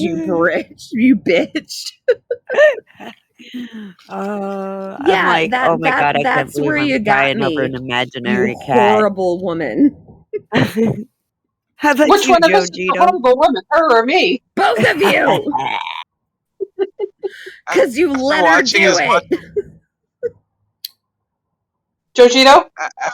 After watching as much of Critical Role as I've been watching, I found out that freaking the summoned animals don't eat really. They just kind of do it to please their masters. So the whole sewing the patch on the stomach killed me. Oh my god. How about you, Tazcool? Matthew? The cat, it made me tear up a little bit. Okay, so now, because of the fact that the last session, was it last session or the session before? The session before. Yeah, that you actually sat down and started petting the kitten. So when Pete and her bury it, I think that she'd be like, I don't know, interested in Tazcool's reaction. At least I am as a player. Okay. So what was your favorite Evie thing there? Mr. Queequeg. When she committed to trying to blame the invisible horse on the on the wizard. Who's the other? What's his Galsarian? name? Sorry. She fully committed to try and blame the Galsarian until Queequeg literally did the whole rock eyebrow thing at her, and then she caved. I love that. Perfect. Hey, what was your favorite? What was your favorite moment for Evie? What did you say? Wilde? I asked Pete. Oh yeah, what was yours? Oh, I like the whole continuing to play out the invisible horse. Although I have to say, I really like the comic books too. The kitty scene was really cool. Oh god, falling the whole time. Oh. I had with the comic books, I had to make that reference to Al Oh, it was Bearman. beautiful. It was and beautiful. the whole Batman thing. That just God. kills me. You fucking nerd. We're all nerds here. Yes. Except for me. Obviously, Yeah. except for me. Matt Oh my god. School. I'm sorry, Matt. I've Matt's extended- the one I've- who's like, I'm not the nerd. I've I went to extended- Comic Con. And won. And Actually, won. I went to Fantasticon. I got first place with my beautiful Tech Priest costume. Dude, I can we am all just above take you a moment guys. to appreciate how I am fucking above you awesome guys. that was? Yeah, your Adeptus Mechanicus costume. Yeah, absolutely. Yeah, you're not a nerd at all, darling. No, that was the most I beautiful am fucking king. cosplay I've ever seen. I'm like nerdier than a nerd. He's nerd prime. He's getting like way egotistical right now, though. He got them. Yeah. He got them big shorts on. So. Way cocky there. Oh, sorry, Quick Quack. Go ahead. No, that was me. Go ahead. Oh, Moving okay. on. So let's go ahead and Quick Quack. What was your favorite Quick Quack moment? That is a difficult question. The point where he literally almost went into a rage at Geico. Yeah. That was He was trying to communicate to Geico that it's not a good idea to try and force someone to get drunk. Geico wasn't listening and knocked Quake on his back. And then he started licking Quake like a puppy. And then refused to listen as Quake was telling him to go away. It literally took the leader of the other team to herd him away, say, no, bad idea to tick off the barbarian. I mean, And even then, I'm 99% sure Geico still doesn't get it. No, absolutely not. Nothing of personal space. There was no lesson learned whatsoever. No, I have the distinct feeling Geico will not get it until Queequeg literally ties him into a knot. So, Matthew, what was your favorite Quick Quack moment? Carving. The carving. I love that. The carving and then the destruction of the carving. Jesus. Yeah, right. So, beautiful. about that scene, Matthew, what, and I'm getting into depth with you because you really didn't get to play too much. That's cool. What about that was interesting to you as a player? What did you take from that scene? It was just like very surprising. It did like a 180 turn. That's what I found very funny / interesting about it. Nice. Right? I love that he rolled 19. That his performance was so high, he made such a beautiful carving and then turned around and destroyed it. I love it. I fucking love it.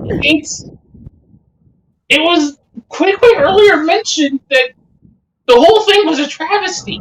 There was something beautiful about that mess.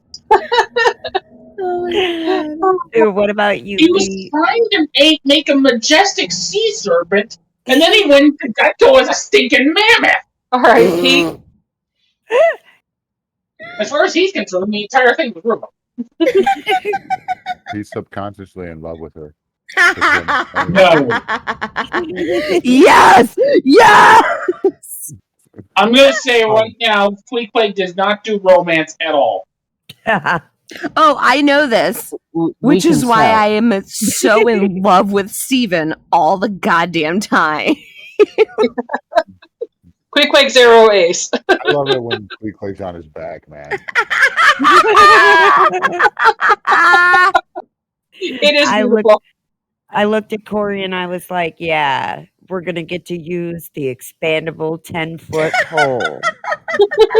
And then I completely sidelined that.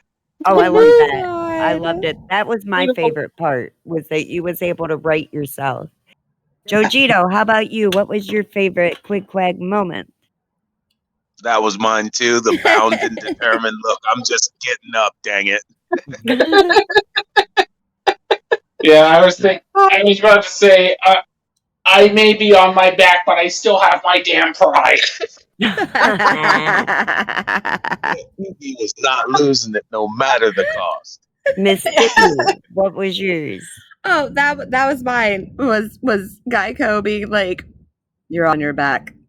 Do you want me to help?" And he said, "No, do not touch me." So, It was did we do beautiful. Geico's? No, it's Geico's turn. Yeah. Okay. So, Geico, what was your favorite Geico moment? I'm pretty sure it was just the fact that Jojito was totally chill with me, like curling around him to do our like watch. He was like, "Yes, this is comfortable. I like this." Yeah. And also the fact that in that moment, Geico immediately was like, "I could lay eggs in this person." Jojito, what was your favorite Geico moment?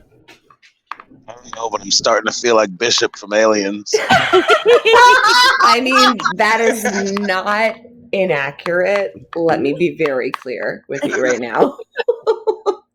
Pete, what was your favorite Geico moment?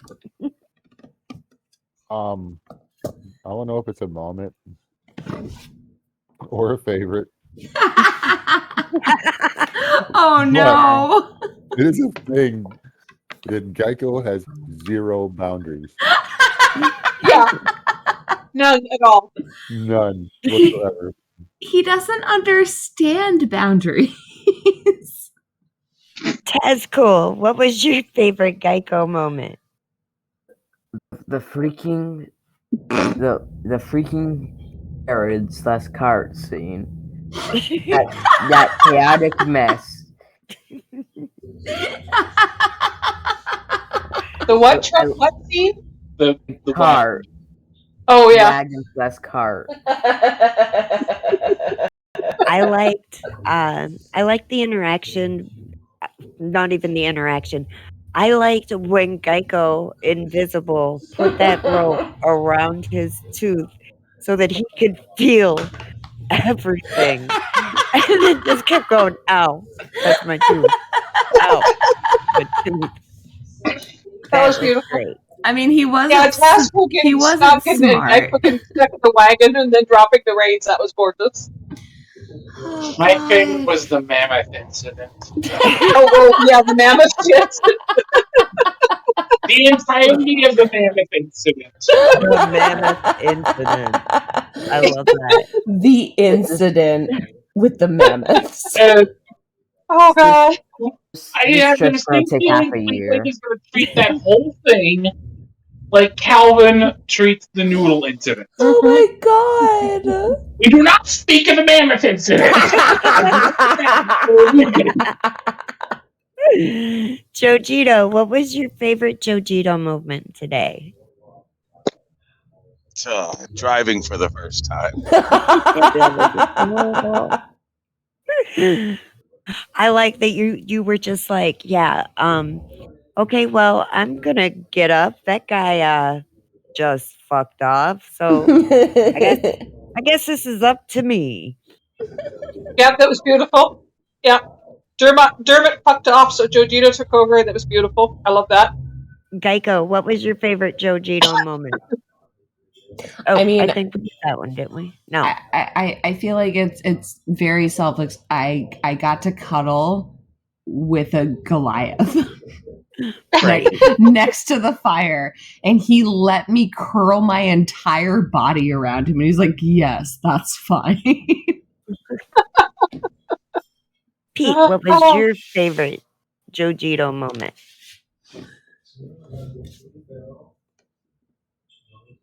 Oh, that same thing. I was like, aw. Right? It was like, so aw. cute. He did. He even muted it and was like, aw. That's cool. What about you? What was your favorite Jojito moment? Reading the I forgot what instrument it was called. Reading. Oh yeah, the concertina book. Oh god. Reading the concertina book Because he was just so bored.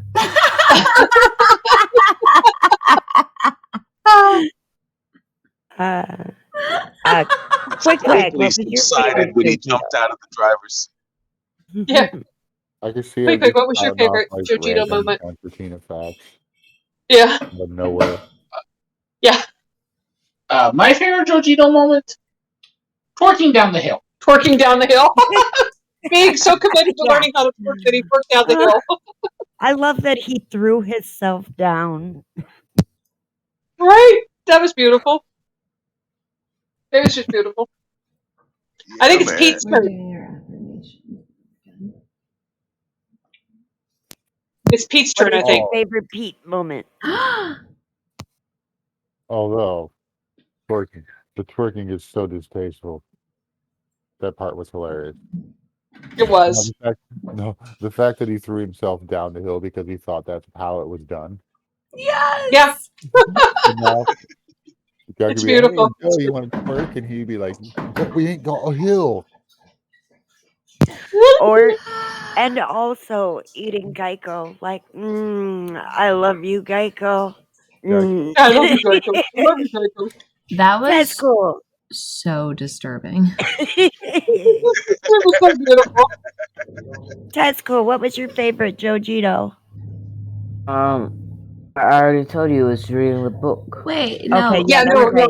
it's We Pete's turn. were talking about Pete. Yeah, that's right. I'm fucking resetting. Hold on. Arrow Your favorite 103. Pete moment.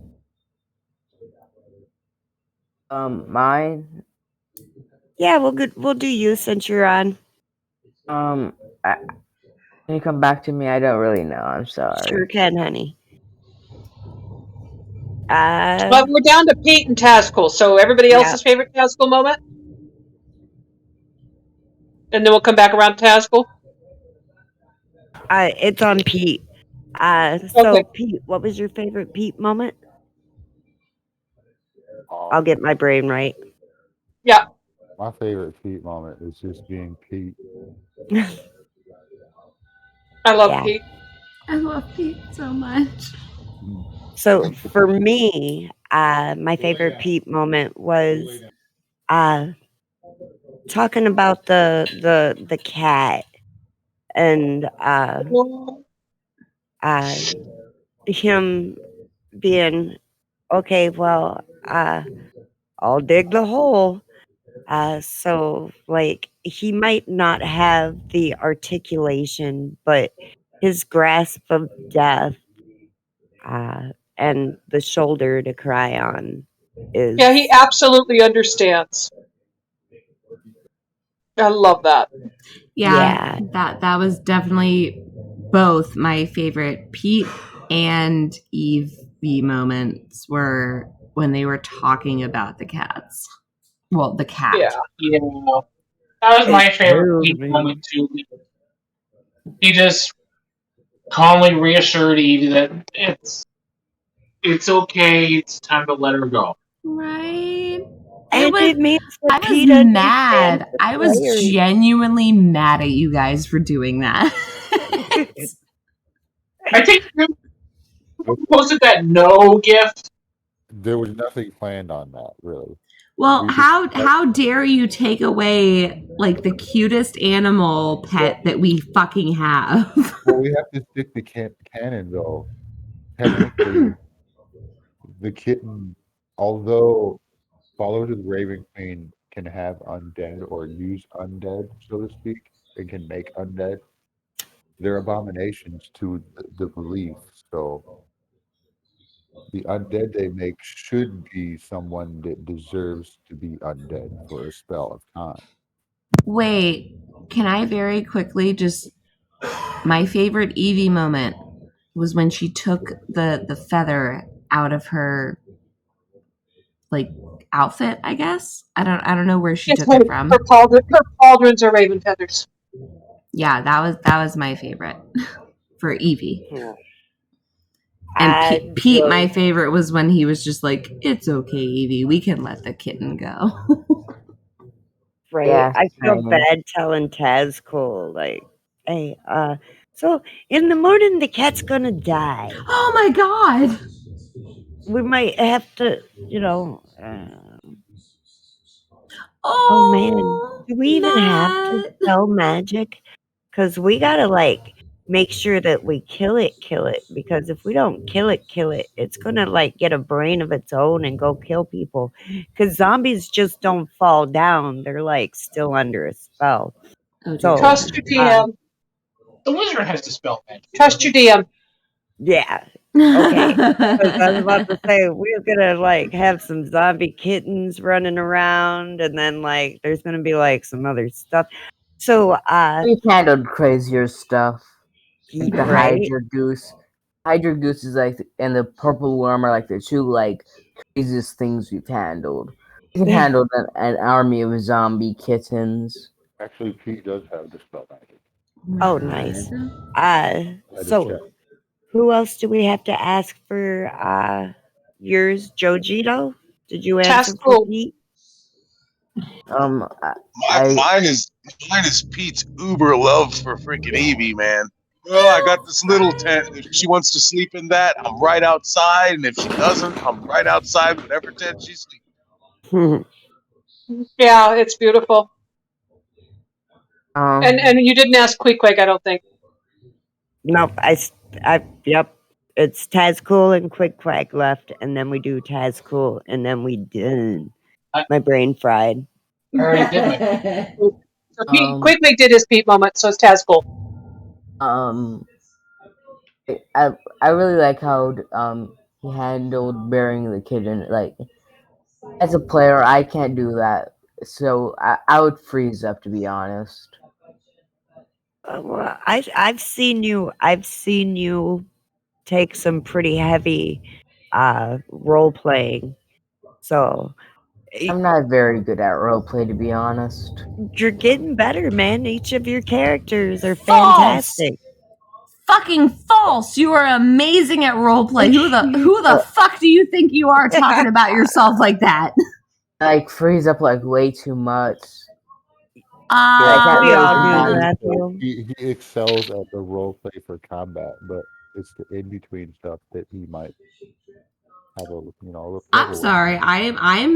I'm seeing Matthew as being a huge role player at this point. He is killing it. Right, yeah. Matthew, you do very, very well at roleplay. You say you freeze up.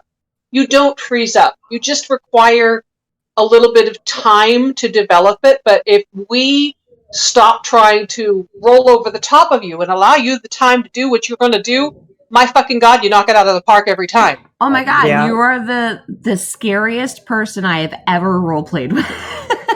Yeah. Just beautiful shit. It's just beautiful. And I don't ever want to hear you say you can't roleplay, because you can. Seconded. So, Matt, did you have enough playtime today? Because I know you were sick for a little while. But did you have enough playtime that you were able to come up with a favorite thing for Tazcool? Or would you just I have a favorite moment for myself as a human being. Yeah. The whole me hallucinating. I swear to God, that wasn't a joke. Oh, I saw this shriveled up 5'7" woman outside my window crossing the street with all of her was carrying a gray bag, and I couldn't even tell the skin from her clothes because they were nearly the same color. Yeah, and she legit looked like she was rotting. Wow. Her arms were just swinging around. I would not be surprised if I hallucinated. Whole I'm not doing the skit thing. Yeah. I love that. Holy shit. Matthew, you legit could be a comedian with your wit, man. You're very quick. Yeah. I feel like I dreamed up that whole thing about you writing a book out of the fact that I appreciate the imagination you have. Thank you. And since you did have such a short time playing, Did anybody have anything else they want to say about Matthew as a person or a player? Can I just say I love the way you rolled along with the whole idea of you rolling that nat 1 and getting stuck in the cart. That was fucking beautiful. Listen, not too, but close enough. It was beautiful. Might as well. Can I just take a moment to appreciate the fact that Matthew is totally willing to be anyone's best friend or like actual nemesis in character? Yeah, it doesn't care which, just is. That's cool. It's straight up like up with like a 10-year-old child. If the child's talking that good stuff. What he would the totally what the fuck, Matthew? That's what my character would do. I love that. Okay, so Matthew, you weren't at the table at the time, but so we skinned the meat out of Geico's tail, and some people partook of Geico meat.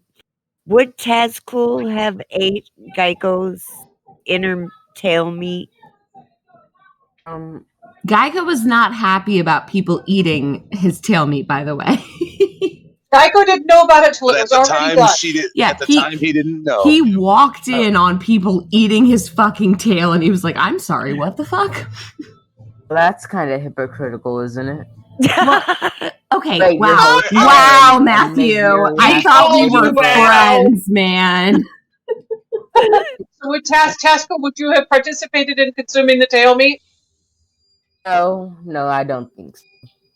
Because it was supposed to be his tail. It is still. It's just stuffed. It's been wild. See, I didn't want to participate, but I had to stay in character, and I wanted to eat your tail really bad the first time. I know. Right? God damn it, Joe. The tail was consumed by Jojito, Maggie, and Gulak. And I'm sorry, but Queequeg just had to go. Jojito did it. Yeah. So, okay, I'll start. What was your favorite NPC moment or your favorite game moment? And for me, I would have to say, I'm gonna go with Wilde, as I really like the way that the story moved. I like the NPCs, and I really like the way that you're able to juggle all of that. Oh, thank you. Dude, You're right? welcome. She's a fucking goddess with that shit. Did you have anything that stuck out? Let's be very clear.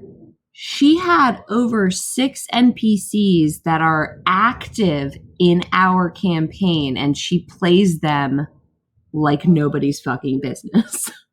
Right? She plays them like actual characters. Yeah. She's like insane. Yeah, even to the point of having a conversation with herself, because that's 2 of the characters she's playing. Oh, Awesome. you know what? No, fuck you. Do not talk to me about having a fucking conversation with your own fucking NPCs. You know what? No, I win that. I win that.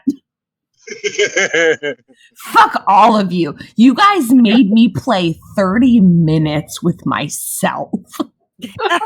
And I will never forgive you. Wait, what? It was a night circus. It was night circus, and they made me play the 2 main NPC characters. They made us go on a fucking date. That's so awkward. It really is. Yes. Yes, like Matthew. talking- It is incredibly awkward. Thank you for pointing that out. It's like talking to yourself to a crowd at that point. No, it's like talking to yourself and also flirting with yourself and making yourself feel good when you're not used to making yourself feel good. Did anybody else have anything they want to say about game? I'm just really, really excited about the fact that eventually we will all, at one point, recognize that Pete's name is actually Petunia. I cannot wait for that day. Right. Yeah. I can't wait until we realize that Pete is short for Petunia. It's Right. beautiful. So I'm gonna stop the recording here. Okay, Okay. I'll do the same. A quick Bye. question. Like, subscribe, whatever. Quick question. Did That'd you be want to a run loser. Sunday, or do you want me to